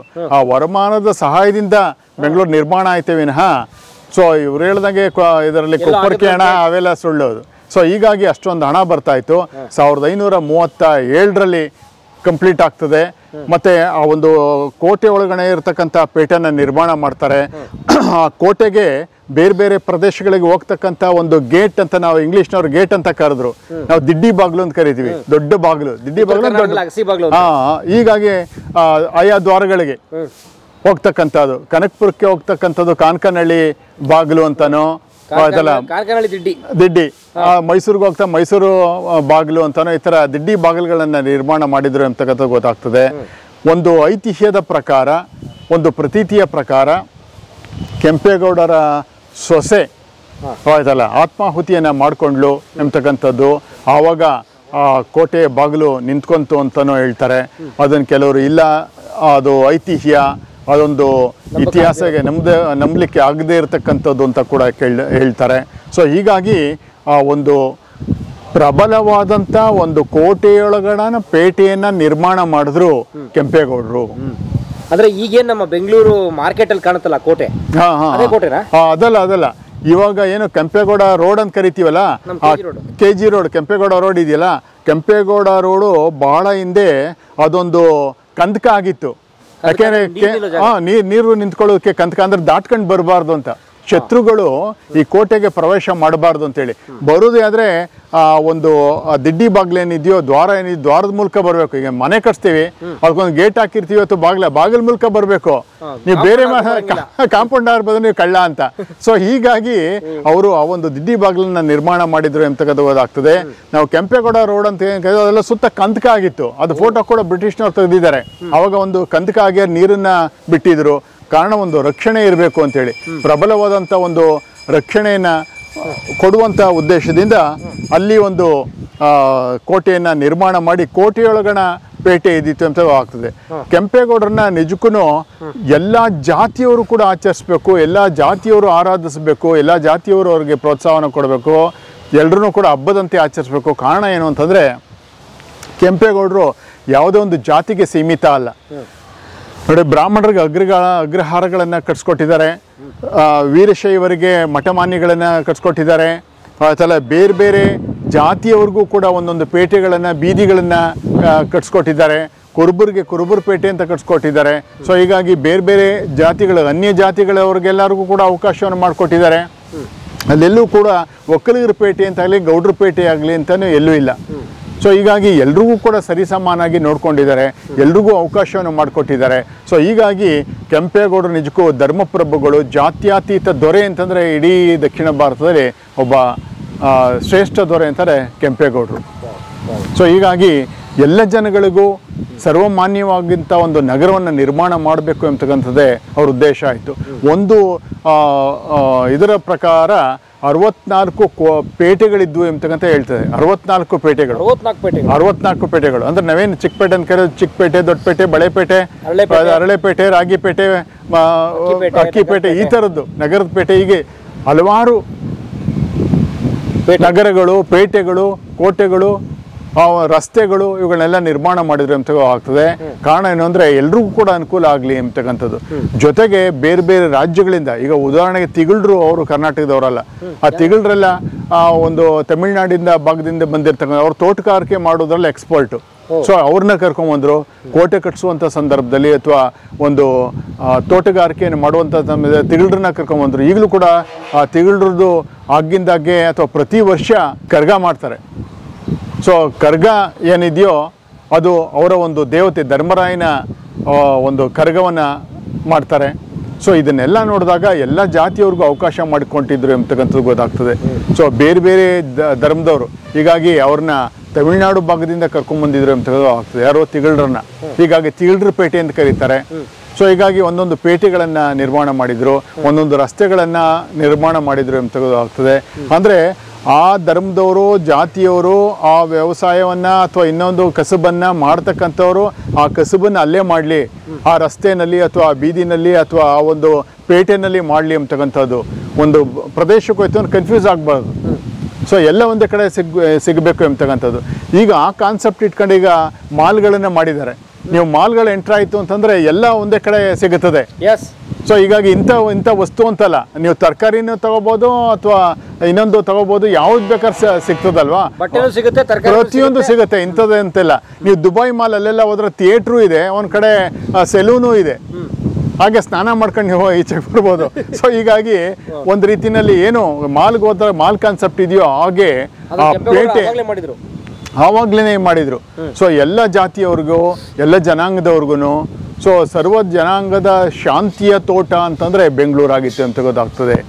ನಾನು ಈಗಾಗಲೇ ಹೇಳಿದಂತೆ ಐಹೊಳೆ ಐನೂರುವರು ಎಂಬತಕ್ಕಂಥವ್ರು ಕೂಡ ಇಲ್ಲಿಗೆ ಬಂದು ಕಾಂಟ್ಯಾಕ್ಟನ್ನು ಇಟ್ಕೊಂಡಿದ್ರು ಎಂಬತಕ್ಕಂಥ ಆಗ್ತದೆ. ಅಂತಂದಾಗ ಅಷ್ಟರ ಮಟ್ಟಿಗೆ ಬೆಂಗಳೂರು ಬೆಳವಣಿಗೆ ಆಗಿತ್ತು, ವ್ಯಾಪಾರ ಕೇಂದ್ರವಾಗಿತ್ತು ಎಂಬತಕ್ಕಂಥ ಗೊತ್ತಾಗ್ತದೆ. ಹಾಗಾದರೆ ಸರ್, 500 ವರ್ಷದ ಹಿಂದೆ ಬೆಂಗಳೂರಿನ ಹೆಸರು ಏನಿತ್ತು ಸರ್? ನೋಡಿ, ಬೆಂಗಳೂರು ಎಂಬತಕ್ಕಂಥದ್ದು ಪ್ರೈಮರಿ ಸ್ಕೂಲಿಂದ ನಾವು ಓದ್ ಮಟ್ಟಿಗೆ ಬೆಂಗಳೂರು ಅಂದ ತಕ್ಷಣ ಬೆಂದಕಾಳೂರು ಬೆಂಗಳೂರು ಆಯಿತು ಅಂತ ಹೇಳ್ತಾರೆ. ಇದು ಕೂಡ ಐತಿಹ್ಯ, ಅದು ಸರಿ ಇಲ್ಲ. ಇನ್ನು ಕೆಲವರು ಬೆಣಚು ಕಲ್ಲಿನ ಊರು ಬೆಂಗಳೂರು ಅಂತ ಹೇಳ್ತಾರೆ, ಅದು ಕೂಡ ಸರಿ ಇಲ್ಲ. ಆಗ್ಲೆಕ್ಕ ಹಾಕೊಂಡ್ರೆ ಕ್ರಿಸ್ತಶಕ 9ನೇ ಶತಮಾನದಲ್ಲಿ ಬೆಂಗಳೂರಿನ ಬಳಿ ಇರ್ತಕ್ಕಂಥ ಬೇಗೂರು ಎಂಬತಕ್ಕಂಥದ್ದು, ಆ ಬೇಗೂರಿನಲ್ಲಿ ಒಂದು ಶಾಸನ ಇದೆ. ಆ ಶಾಸನದಲ್ಲಿ ಬೆಂಗಳೂರು ಕಾಳಗದೊಳ್ ಎಂಬತಕ್ಕಂಥದ್ದು ಗೊತ್ತಾ, ಬೆಂಗಳೂರು ಅನ್ನೋದು ಆವಾಗಲೇ ಇತ್ತು ಎಂಬತಕ್ಕಂಥ ಆಗ್ತದೆ. ಬೆಂಗಳೂರಿನ ಕಾಳಗ ಅಥವಾ ಯುದ್ಧದಲ್ಲಿ ಆಯ್ತಲ್ಲ, ಸೊ ನಾಗವತಾರ ಎಂಬತಕ್ಕಂಥವನು ಇಲ್ಲಿ ಸೋತ ಎಂಬತಕ್ಕಂಥದ್ದೆಲ್ಲ ಅದರಲ್ಲಿದೆ. ಸೊ ಅದನ್ನು ನೋಡಿದಾಗ ನಮ್ಗೆ ಏನು ಅನಿಸ್ತದೆ ಅಂದರೆ ಬೆಂಗಳೂರು ಅನ್ನುವಂಥ ಹೆಸರು ಮೊದಲೇ ಇತ್ತು ಎಂಬತಕ್ಕಂಥದ್ದು ಗೊತ್ತಾಗ್ತದೆ. ಸೊ ಬೆಂಗಳೂರಿನ ಬಳಿ ಇರ್ತಕ್ಕಂಥ ಅಥವಾ ಬೆಂಗಳೂರಿಗೆ ಸಮೀಪ ಇರತಕ್ಕಂಥ ಒಂದು ಪ್ರದೇಶ ಕೂಡ. ಸೊ ಹೀಗಾಗಿ ಆ ಬೆಂಗಳೂರು ಅನ್ನುವಂಥ ಹೆಸರು ಪ್ರಾಚೀನವಾದದ್ದು, ಹಳೇದೇ. 9ನೇ ಶತಮಾನ, ಕ್ರಿಸ್ತಶಕ 9ನೇ ಶತಮಾನದಲ್ಲೇ ಬೇಗೂರು ಶಾಸನದಲ್ಲಿ ಬೆಂಗಳೂರು ಅನ್ನುವಂಥ ಹೆಸರಿರೋದ್ರಿಂದ ಹೊಸ ಹೆಸರೇನಲ್ಲ ಎಂತಕ್ಕಂಥ ಗೊತ್ತಾಗ್ತದೆ. ಬೇಗೂರು ಶಾಸನ 9ನೇ ಶತಮಾನ, ಕ್ರಿಸ್ತಶಕ 9ನೇ ಶತಮಾನದ ಹೊಯ್ಸಳರ ಕಾಲದಲ್ಲಿ. ಹೌದೌದು, ಹೊಯ್ಸಳರ ಕಾಲದಲ್ಲಿ ಬೇಗೂರು ಏನಿದೆಯೋ ಬೇಗೂರು ಕೂಡ ಹೊಯ್ಸಳರಿಗೆ ಸೇರಿತ್ತು ಎಂಬತಕ್ಕಂಥದ್ದು ಗೊತ್ತಾಗ್ತದೆ. ಬೇಗೂರು ಅಂದ್ರೆ ನಮ್ಮ ಬೊಮ್ಮನಹಳ್ಳಿ ಬೇಗೂರು. ಹೌದೌದು. ನಾವು ಇದಕ್ಕೆ ಹೋಗ್ತೀವಲ್ಲ, ಹೊಸೂರು ರೋಡ್ಗೆ ಹೋಗ್ತೀವಲ್ಲ, ಹೊಸೂರು ರೋಡಲ್ಲಿ ಬೇಗೂರು ಅಂತ ಇದೆ. ಆ ಬೇಗೂರು ಎಂಬತಕ್ಕಂಥದ್ರಲ್ಲಿ ಕ್ರಿಸ್ತಶಕ 9ನೇ ಶತಮಾನದಲ್ಲಿ ಅಂದರೆ ಹೊಯ್ಸಳರಿಗೆ ಸೇರಿತ್ತದು ಆಯ್ತಲ್ಲ, ಹೊಯ್ಸಳರಿಗೆ ಸೇರಿತ್ತಂತ ಒಂದು ಪ್ರದೇಶ. ಮತ್ತೆ ಕೊಡಗೆಹಳ್ಳಿನಲ್ಲೂ ಕೂಡ ಒಂದು ಪ್ರದೇಶ ಇದೆ. ಅದನ್ನ ಈಗಲೂ ಕೂಡ ಹಳೆ ಬೆಂಗಳೂರು ಅಂತ ಸುಮಾರು 50ರಿಂದ 100 ವರ್ಷಗಳಿಂದ ಕರೀತಾರೆ. ಹಳೆ ಬೆಂಗಳೂರು ಅಂತ ಕರೀತಾ ಇದ್ರು. ನಮ್ಮ ಕೊಡಗೆಹಳ್ಳಿ ಹೌದೌದು. ಆ ಕೊಡಗೆಹಳ್ಳಿ ಇದೆಯಲ್ಲ, ಆ ಕೊಡಗೆಹಳ್ಳಿ ಪ್ರದೇಶವನ್ನು ಕೂಡ ಹಳೆ ಬೆಂಗಳೂರು ಅಂತ ಕರೀತಾ ಇದ್ರು. ಏನಕ್ಕೆ ಅಂತಂದ್ರೆ ಅದು ಆವಾಗ್ಲೇ ಬೆಂಗಳೂರು ಅಂತ ಪ್ರಖ್ಯಾತಿ ಆಗಿತ್ತು. ಅದೊಂದು ಸಣ್ಣ ಊರು ಅಷ್ಟೇ, ಈ ಥರ ಬೆಂಗಳೂರು ಬೆಳವಣಿಗೆ ಏನಾಗಿರಲಿಲ್ಲ. ಅದೇನು ಅಂತಂದ್ರೆ ಕೆಂಪೇಗೌಡರ ತಾಯಿಯ ತವರು ಮನೆ ಅದು ಕೊಡಗೆಹಳ್ಳಿ. ಹೀಗಾಗಿ ತಮ್ಮ ತಾಯಿಯ ತವರು ಮನೆಯ ಹೆಸರನ್ನೇ ಉಳಿಸ್ಕೋಬೇಕು ಅನ್ನುವಂಥ ಉದ್ದೇಶದಿಂದ ಬೆಂಗಳೂರಿನ ಹೆಸರು ಇಟ್ಟ ಅಂತನೋ, ಇನ್ನೊಂದು ಬೆಂಗಳೂರು ಎಂಬತಕ್ಕಂಥ ಊರು ಅಥವಾ ಹೆಸರು ಹೊಸದೇನಲ್ಲ, ಅದು 9ನೇ ಶತಮಾನದಲ್ಲೇ ಅದು ಹೊಯ್ಸಳರ ಕಾಲದಲ್ಲೇ ಬೇಗೂರು ಶಾಸನದಲ್ಲಿದೆ. ಸೊ ಹೀಗಾಗಿ ಅದು ಕೂಡ ಬೆಂಗಳೂರು. ಹೀಗಾಗಿ ಬೆಂಗಳೂರು ಅನ್ನೋದು ನೀವು ತಿಳ್ಕೊಂಡಂಗೆ ಬೆಂದಕಾಳೂರು, ಏನೋ ವೀರಬಲ್ಲಾಳ ಬಂದ ಒಬ್ಬ ಅಜ್ಜಿ ಅವನಿಗೆ ಬೆಂದ ಕಾಳು ಕೊಟ್ಲು, ಅದಕ್ಕೋಸ್ಕರ ಬೆಂಗಳೂರು, ಅವೆಲ್ಲ ಐತಿಹ್ಯ, ಅದು ಇತಿಹಾಸವಲ್ಲದ್ದು. ಹೀಗಾಗಿ ಕ್ರಿಸ್ತಶಕ 9ನೇ ಶತಮಾನದಲ್ಲಿನೇ ಬೆಂಗಳೂರು ಎಂಬತಕ್ಕಂಥ ಒಂದು ಹೆಸರು ಚಾಲ್ತಿನಲ್ಲಿ ಇತ್ತು ಎಂಬತಕ್ಕಂಥ ಗೊತ್ತಾಗ್ತದೆ. ಇನ್ನೊಂದು ಇದರ ಪ್ರಕಾರ ಕೊಡಗೆಹಳ್ಳಿ ಏನಿದೆಯೋ, ಆ ಕೊಡಗೆಹಳ್ಳಿ ಪ್ರದೇಶದಲ್ಲಿ ಒಂದು ಸಣ್ಣ ಊರನ್ನು ಕೂಡ ಬೆಂಗಳೂರು ಅಂತ ಇದ್ರು, ಅಥವಾ ಹಳೆ ಬೆಂಗಳೂರು ಅಂತ ಈಗಲೂ ಕೂಡ ಕರೀತಾರೆ. ಹಳೆ ಬೆಂಗಳೂರು ಹೌದು, ಅದನ್ನ ಹಳೆ ಬೆಂಗಳೂರು, ಇದು ಹೊಸದಾಗಿ ನಿರ್ಮಾಣ ಹೊಸ ಬೆಂಗಳೂರು. ಸೊ ಹೀಗಾಗಿ ಹಳೆ ಬೆಂಗಳೂರು ಅಂತ ಈಗಲೂ ಕೂಡ ಅದನ್ನ ಕರೀತಾರೆ. ಸೊ ಅದು ಕೆಂಪೇಗೌಡರ ಅಂದರೆ ಹಿರಿಯ ಕೆಂಪೇಗೌಡರ ತಾಯಿಯ ತವರು ಮನೆಯಾಗಿತ್ತು. ಸೊ ಸಾಮಾನ್ಯವಾಗಿ ತಾತ ಅಜ್ಜಿ ಬಗ್ಗೆ ಒಂಥರ ಕಾಳಜಿ ಇರ್ತದೆ ಮಕ್ಕಳಿಗೆ. ಸೊ ಹೀಗಾಗಿ ತಮ್ಮ ಅಜ್ಜಿ ಊರನ್ನ ಹೆಸರಿಡಬೇಕು ಅಂತನೋ ಆ ಉದ್ದೇಶದಿಂದ ಇಟ್ಟಿರ್ಬೋದೇ ವಿನ ಬೆಂದಕಾಳೂರು ಬೆಂಗಳೂರು ಆಗಿದೆ ಎಂಬತಕ್ಕಂಥದ್ರಲ್ಲಿ ಔಚಿತ್ಯ ಇಲ್ಲ ಎಂಬತಕ್ಕಂಥ ನನ್ನ ಅಭಿಪ್ರಾಯ. ಬೆಂಗಳೂರು ಮೊದಲಿಂದ ಇದ್ರು, ಬೆಂಗಳೂರು ಪದದ ಅರ್ಥ ಏನಾಗುತ್ತೆ ಸರ್? ಆ ಥರ ಅಲ್ಲ. ಆ ಸಂದರ್ಭದಲ್ಲಿ ಕ್ರಿಸ್ತಶಕ 9ನೇ ಶತಮಾನದಲ್ಲೇ ಇತ್ತು ಅಂತಂದಾಗ ಆ ಒಂದು ಏನೋ ಒಂದು ಒಳ್ಳೆಯ ಉದ್ದೇಶದಿಂದ ಅದನ್ನು ಇಟ್ಕೊಂಡಿದ್ರು ಅಂತ ಆಗ್ತದೆ. ಬೆಂಗಳೂರು ಎಂಬತಕ್ಕಂಥದ್ದು ಅದು ತುಂಬ ಹಿಂದೆನೇ, ಅಂದರೆ ಹಳೆಗನ್ನಡದಲ್ಲಿ ಅದನ್ನು ಸಮೀಕರಿಸುವಂಥ ಉದ್ದೇಶದಿಂದ ಬೆಂಗಳೂರು ಎಂಬತಕ್ಕಂಥದ್ದು ಇತ್ತು ಅಂತ ಆಗ್ತದೆ. ಆದರೆ ನೀವು ತಿಳ್ಕೊಂಡಾಗೆ ಬೆಂಗಳೂರು ಅನ್ನೋದು ಅದು ಬೆಂದ ಕಾಳೂರು ಏನಲ್ಲ. ಈಗಲೂ ಕೂಡ ಸಾಮಾನ್ಯವಾಗಿ ಬಳಸ್ತಾ ಇರ್ತಾರೆ.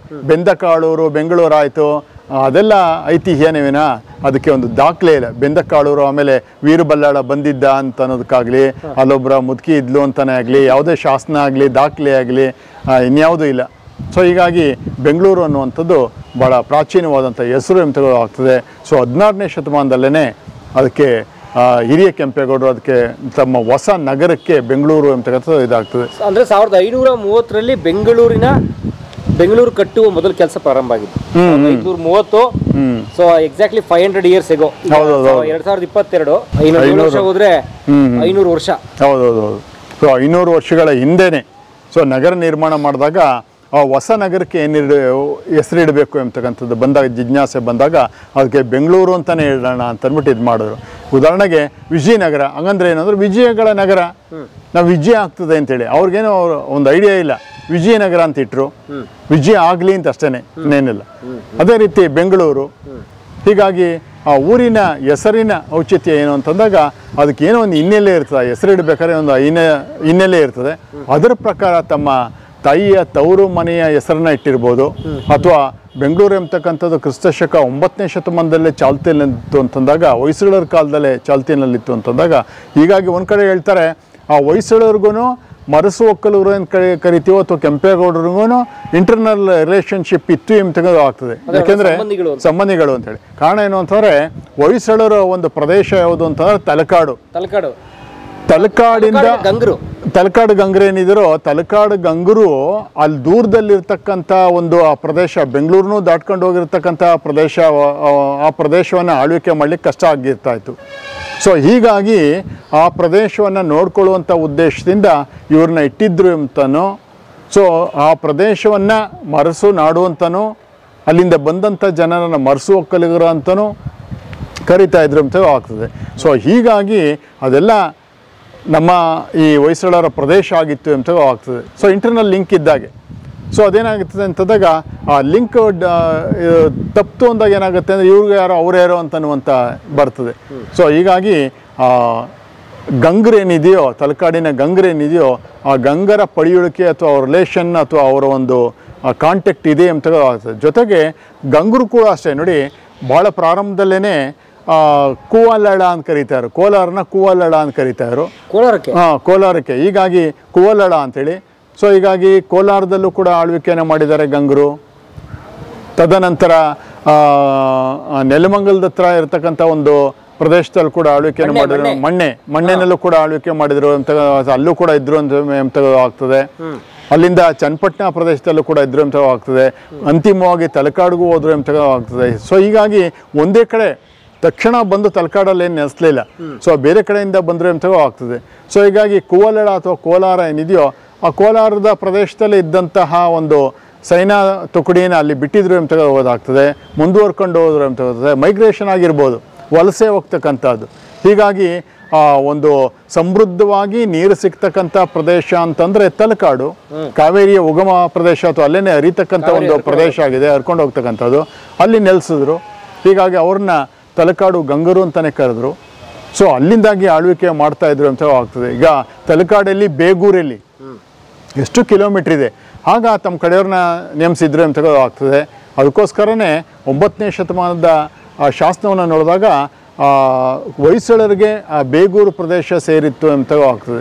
ನಾಗತರ ಎಂಬತಕ್ಕಂಥವನು ಯುದ್ಧದಲ್ಲಿ ಮಡಿದ, ನಾಗತರನ ಮಗ ಹೋರಾಟವನ್ನು ಮಾಡ್ದ, ನಾಗತರನಿಗೆ ಕೊಟ್ಟಿರ್ತಕ್ಕಂಥ ಅಧಿಕಾರವನ್ನು ಅವನ ಮಡಿದ ಮೇಲೆ ಅವನ ಮಕ್ಕಳಿಗೆ ಕೊಟ್ಟರು ಅಂತ ಶಾಸನ ಹೇಳ್ತದೆ. ಅಂತಂದಾಗ ತಲಕಾಡು ಗಂಗರಿಗೆ ಬೇಗೂರು ಸೇರಿತ್ತು. ತಲಕಾಡು ಗಂಗರು ಎಲ್ಲಿದ್ದಾರೆ? ತಲಕಾಡು ಅದು ಕೋಲಾರ ಎಲ್ಲಿದೆ. ಸೊ ಹೀಗಾಗಿ ಅದನ್ನು ಆಳ್ವಿಕೆ ಮಾಡುವಂತಹ ಸಂದರ್ಭ ಕಷ್ಟ ಆದಾಗ ಅಲ್ಲಿ ಇವ್ರನ್ನ ಸೇನಾ ತುಕಡಿಯನ್ನು ಅಥವಾ ಸೈನ್ಯಾಧಿಕಾರಿಗಳನ್ನು, ಸಾಮಂತರನ್ನ ನೇಮಕ ಮಾಡಿದ್ರು ಅಂತಕ್ಕದ್ದು ಆಗ್ತದೆ. ನಾನು ಆವಾಗಲೇ ಒಂದು ಮಾತು ಹೇಳಿದೆ, ವಿಜಯನಗರ ಹಂಪೆ ಎಲ್ಲಿದೆ ಆಯ್ತಲ್ಲ, ಹಂಪೆ ಇರೋದು ಬಳ್ಳಾರಿನಲ್ಲಿ, ಹೌದು ತಾನೆ? ಬಳ್ಳಾರಿನಲ್ಲಿರ್ತಕ್ಕಂಥ ಹಂಪೆಯಲ್ಲಿದೆ, ಬೆಂಗಳೂರಲ್ಲಿದೆ. ಸೊ ಹೀಗಾಗಿ ಯಾರೊಬ್ಬರು ನಮಗೆ ಕಪ್ಪ ಕಾಣಿಕೆ ಕೊಡ್ತೀವಿ ಅಥವಾ ನಿಮಗೆ ಹೇಳ್ದಂಗೆ ಕೇಳ್ಕೊಂಡು ಹೋಗ್ತೀವಿ ಅಥವಾ ನಿಮಗೆ ವಿಧೇಯರಾಗಿರ್ತೀವಿ ಅಂದರೆ ಆಯ್ತಪ್ಪ ನೀನೇ ಸಾಮಂತ ಆಗಿರೋ ಪ್ರದೇಶಕ್ಕೆ ನನ್ನ ಪರವಾಗಿರೋ, ನನ್ನ ಪ್ರತಿನಿಧಿಯಾಗಿರು ಅಂತ ಹೇಳ್ತಾರೆ. ಸೊ ಹೀಗಾಗಿ ವಿಜಯನಗರ ಸಾಮ್ರಾಟರ ಸಾಮಂತರಾಗಿದ್ದರು, ಅಮರನಾಯಕರಾಗಿದ್ದರು. ಯಾರು? ಕೆಂಪೇಗೌಡರು ವಂಶಸ್ಥರು. ಅದೇ ರೀತಿ ಹೊಯ್ಸಳರ ಸಾಮಂತರಾಗಿದ್ದಿರ್ಬೋದು. ಯಾರು? ಇದೇ ಕೆಂಪೇಗೌಡರ ವಂಶಸ್ಥರು, ರಣಬೈರೇಗೌಡರ ಅವರ ಪೂರ್ವಿಕರು. ಸೊ ಹೀಗಾಗಿ ಅವರ ಇಂಟರ್ನಲ್ ಲಿಂಕು ಅದು 9ನೇ 10ನೇ ಶತಮಾನ 11ನೇ ಶತಮಾನ ಹೋಗಿದ್ರು. ಇವರು 12-13ನೇ ಶತಮಾನದ ಸಮಯದಲ್ಲಿ ಚೇತರಿಸ್ಕೊಂಡ್ರು. ಸೊ ಹೀಗಾಗಿ ಕಂಚಿ ರಸ್ತೆ ಅಂತ ಅಷ್ಟೇ, ಕಂಚಿಯಿಂದ ಬರುವಂಥ ಮಾರ್ಗ ಅಷ್ಟೇ. ಕಂಚಿಯಿಂದ ಬರುವಂಥ ಮಾರ್ಗ ಅಂದ ತಕ್ಷಣ ಕಂಚಿಯಿಂದ ಬಂದರು ಅಂತೇನಲ್ಲ. ನಾವೀಗ ಮಾಗಡಿ ರೋಡ್ ಅಂತ ಹೇಳ್ತೀವಿ, ಮಾಗಡಿ ಕಾರ್ಡ್ ರೋಡ್ ಅಂತ ಕರಿತೀವಿ. ಕಾರ್ಡ್ ರೋಡ್ಗೆ ಮಾಗಡಿ ಕಾರ್ಡ್ ರೋಡ್ ಅಂತ ಕರೀತಾರೆ. ಅಂದರೆ ಮಾಗಡಿಗೆ ಹೋಗ್ತಕ್ಕಂಥ ಒಂದು ಕಾರ್ಡ್ ರೋಡ್ ಅಷ್ಟೇ. ಹಾಗಂತ ತಕ್ಷಣ ಮಾಗಡಿನೇ ಅಂತಲ್ಲ, ಮಾಗಡಿನೇ ಅಲ್ಲ. ಅದೇ ರೀತಿ ಕಂಚಿ ಪ್ರದೇಶದಿಂದ ಅಥವಾ ರಸ್ತೆಯಿಂದ ಬರ್ತಕ್ಕಂಥವ್ರು ಅಂತ ಕಂಚಿಯಿಂದನೇ ಬಂದರು ಅಂತೇನಲ್ಲ. ಸೊ ಹೀಗಾಗಿ ಆ ಎಣಮಂಜಿ ಪುತ್ತೂರಲ್ಲ ಅದು ಉತ್ತೂರು ಅಂಥೇಳಿ. ಅದು ನಮ್ಮ ಪ್ರೊಫೆಸರ್ ದೇವ್ರಕೊಂಡ ರೆಡ್ಡಿಯವರು ಕೂಡ ಅದ್ರ ಬಗ್ಗೆ ರಿಸರ್ಚ್ ಮಾಡಿದ್ದಾರೆ. ಇದು ಹೌದೌದು. ಅವರು ಹೊಸದಾಗಿ ಸಂಶೋಧನೆ ಮಾಡಿರೋದೇನು ಅಂದರೆ ಅದು ಕಂಚಿಯಿಂದ ಏನಲ್ಲ, ಕಂಚಿನಲ್ಲಿ ಪುತ್ತೂರು ಅಂತಾನೇ ಇಲ್ಲ, ಅದು ಉತ್ತೂರು ಅಂಥೇಳಿ, ಅದು ಕೋಲಾರದಲ್ಲಿ ಬರ್ತಕ್ಕಂಥದ್ದು. ಅಲ್ಲಿಂದ ಬಂದಿರತಕ್ಕಂಥವ್ರೇ ಇವರು. ಆ ಪ್ರದೇಶವನ್ನು ಮರಸು ನಾಡು ಅಂತ ಕರೀತಾರೋ. ಮರಸು ನಾಡಿನಿಂದ ಬಂದಿರತಕ್ಕಂಥವರೇ ಮರಸು ಒಕ್ಕಲಿಗರು. ಸೊ ಹೀಗಾಗಿ ಬಂದು ಅವರು ಆವತಿನಲ್ಲಿ ನೆಲೆಸೋರು. ನಂತರ ಜಯಗೌಡನ ಕಾಲದಲ್ಲಿ ಒಂದು ಈ ಯಲಂಕಕ್ಕೆ ಬಂದರು. ಯಲಂಕ ಭೂಪಾಲರು ಅಂತ ಕರೀತಾಯಿದ್ರು. ಯಲಂಕವನ್ನು ಅಭಿವೃದ್ಧಿಪಡಿಸೋರು. ತದನಂತರ ಹಿರಿಯ ಕೆಂಪೇಗೌಡ ಬೆಂಗಳೂರನ್ನು ನಿರ್ಮಾಣ ಮಾಡಿದ್ರೆ ಅಂತ ಗೊತ್ತಾಗ್ತದೆ. ಆನಂತರ ಎರಡನೇ ಕೆಂಪೇಗೌಡ ಅಂದರೆ ಕೆಂಪೇಗೌಡರ ಮಗ ಮಾಗಡಿ. ಕಾರಣ ಈ ಮಾಗಡಿ ಬರಬೇಕಾದ ಕಾರಣ ಏನು ಅಂದರೆ 1638-39 ಸಂದರ್ಭದಲ್ಲಿ ರಣದುಲ್ಲಾ ಖಾನ್ ಮತ್ತು ಶಾಜಿ ಭೋಸ್ಲೆಗೆ ಸೋತಂಥ ಸಂದರ್ಭದಲ್ಲಿ ವಿಧಿ ಇಲ್ಲದೇ ಇಲ್ಲಿಗೆ ಬರಬೇಕಂತ ಸಂದರ್ಭ ಬರ್ತದೆ. ಮಾಗಡಿನೂ ಕೂಡ ಅಭಿವೃದ್ಧಿ ಪಡಿಸ್ಕೊಂಡ್ರು. ಮಾಗಡಿ ಸುತ್ತಮುತ್ತ ನಾನು ಈಗಾಗಲೇ ಹೇಳಿದಂತೆ ಸಾವನದುರ್ಗ, ಉತ್ತರಿದುರ್ಗ, ರಾಮದುರ್ಗ, ಶಿವಗಂಗೆ ಈ ಪ್ರದೇಶಗಳೆಲ್ಲ ಒಂದು ಪ್ರಬಲವಾದಂಥ ಕೋಟೆ ಪ್ರದೇಶಗಳು, ದುರ್ಗಮ ಪ್ರದೇಶಗಳು, ದುರ್ಗಗಳು. ಸೈನ್ಯ ಚಟುವಟಿಕೆ ಮಾಡಲಿಕ್ಕೆ ಅನುಕೂಲ ಆಗಿತ್ತು, ರಕ್ಷಣೆಯನ್ನು ಕೊಡ್ತಾ ಇದ್ರು ಅಂತ ಗೊತ್ತಾಗ್ತದೆ. ಪರಮೇಶ್ವರ ನಮ್ಮ ದೇಶೀಯ, ಪಾಂಡುಕುಮಾರ್ ನಮ್ಮ ದೇಶೀಯ, ರವಿರಾಜ್ ನಮ್ಮ ದೇಶೀಯ, ನನ್ನ ಹೆಸರು ಪರಮೇಶ್ವರ್ ನಮ್ಮ ದೇಶೀಯ, ಕಲಾ ಮಾಧ್ಯಮ ಸಹಕುಟುಂಬ ಕನ್ನಡಿಗರು ಸಹಕುಟುಂಬನ श्वेतावृहे कल्पे वन्मन्त्रे जम्बोद्भीपे वर्धवर्षे व्रतखण्डे दण्डकार्यं चन्द्रवदमुच्चात्तं सिद्ध्यर्थं सर्वेष्टा सिद्ध्यर्थं घातोश्च विहारणार्थं श्री चामुण्डेश्वरी गृहकटाक्षं बलसिद्ध्यस्तों हिन्दों जगतं महम्मत्रिकां भद्रकालीं महाकालीमाता वाञ्छितात्तभायिनीं यस्य स्मरणमात्रेण मिक्कधुर भवन्ति महिताद्रमज्जीव्यत् गुह्यमलं लोके सर्वरक्षाकरं मृडां निन्नगजलख्यातं तद्वे प्रकीर्तितामः ब्रह्मोपाचार्य अस्ति हे गुह्यतमं मे प्रसर्वतो भकारकं देवी आसकवचं पुण्यं तत्पुणस्त्वं महामणिं प्रथमं तेजपुत्रेजां द्वितीयप्रपदार्णीं तृतीयं चन्द्रघण्टेति पुष्पाण्डेति चतुर्थकं पञ्चमं चन्द्रभातीतिं षष्ठं कात्यायनी सप्तमं कालिदासीति महाकवीति तात्तवं नवमं द्वितीयाद्रि च नवदुर्गा प्रकीर्तितं मुक्तां एतानिनावादि ब्रह्मणे विभक्तनम् अग्निनादक्यमानस्य शत्रुमध्यं गतोर्निमिषमे रुद्रवीतिवा वैयात्रां चरणं गतहं न तेजां ध्यायति किञ्चित् शुभं नः सङ्कटिं नापदं तस्य पञ्चामीं चोकदुःखभयं न किमेतु भक्ति हस्तानूनं तेषां वृद्धिं प्रजायते हेत्वां स्मरन्ति देवे रक्षयतान्ना सञ्जयं प्रेतः संस्थात् चामुण्डापादा किं महितातनान् इन्द्रे गजसमारूढं वैष्णवी गरुडासनमाज्ञेश्वरीरुचरुडकौमारीं चिकिवाकनं लक्ष्मी पद्मासनदेवीं पद्मस्तं हरिप्रिया श्वेतरूपधरादेवीं महेश्वरीरुचवाकना प्राक्ष्म्यं तदमारूढं तद्भावनपूजितं चित्रेतामात्रं सर्वयोगसमन्वितं नालभरणशोभाढ्यानानारत्नोपशोभित रुच्यतिरतमारूढादेव्यग्रुरसभाकुरा शङ्खं चक्रं गदां शक्तिं फलं च विधलायुधं केटकं दोमरं दैवं वरजं वाजुमेव च उद्धायुधं त्रिशूलं चाक्षाग्नामायुधमुत्तमं वैद्यनं देहनाचाज्ञां भक्तान् भवजाय चाप्ताद्यतदान्वितं देवनां चैताय वै नमस्ते त्वं महारुद्रे महागुरवरग्रं महाबलेमोत्साहे महावैविनाशिनीं त्रायिमां देवी रुद्धन्ते शत्रूणां वैवतिनीं प्राच्याहं रक्षतमामेन्द्रियाग्निहमग्निदेवता दक्षिणे मतवादाख्यं नैरुच्यां खड्गधारिणी प्रतीच्यां मारुणि रक्षेत् वायुव्यां मृगवाकिनीं प्रतीच्यां बाधिकुमारीं मेचाद्यां चूलधारिणीं ऊर्ध्वं ब्रह्मणि विरक्षेत् अधस्तात् वैष्णवी तथा ज्येवं दश दिशो रक्षेत् चामुण्डा च वाहनां जय मेचाकुलहं पादु विजयपादु पृष्ठुधाजिता भामपट् दक्षिणे च पराजिता शिखामध्योजी रक्षेत् तुमामूर्तिव्यवस्थितमाला धाति तथा जवो रक्षेत् यशत् विधेयति धैर्यजहोत् पद्ययमगट्टाजन्नाजिकशङ्किदेशतिरोत्मध्य शोर्त्वयोद्भारवातिदीकबहुलोकालिका रक्षेत् कर्णमूले तुष्यान्तरेणासिकायां सकन्दजहोत्तरोट्टे च चर्चिका अदर्येच्चां मृदाग्रः जिह्वाचां दत्तरोत्तरिधन्तान्यभौमानिगण्डनेत्रेतुचण्डिका ಕಲಾ ಮಾಧ್ಯಮದ ಎಲ್ಲ ಎಪಿಸೋಡುಗಳು ನಿಮಗೆ ಸಿಗಬೇಕು ಅಂತಂದ್ರೆ ಕಲಾ ಮಾಧ್ಯಮ ಯೂಟ್ಯೂಬ್ ಚಾನೆಲ್ನ ಸಬ್ಸ್ಕ್ರೈಬ್ ಮಾಡಿ ಬೆಲ್ ಐಕಾನ್ನ ಕ್ಲಿಕ್ ಮಾಡಿ ತಪ್ಪದೇ ಮಾಡಿ. ಈ ವಿಡಿಯೋ ನೋಡಿದ್ದಕ್ಕೆ ನಿಮಗೆ ತುಂಬ ಧನ್ಯವಾದಗಳು. ಪುಸ್ತಕಗಳನ್ನು ಓದು ಮನಸ್ಸನ್ನು ಅರಳಿಸುತ್ತೆ, ಬುದ್ಧಿಯನ್ನು ಚುರುಕು ಮಾಡುತ್ತೆ, ಕಾಣದ ಹೊಸ ಲೋಕವನ್ನು ಪರಿಚಯಿಸುತ್ತೆ. ಹಾಗಾಗಿ ಓದುವ ಸಂಸ್ಕೃತಿ ಹೆಚ್ಚಾಗ್ಲಿ. ಧನ್ಯವಾದ.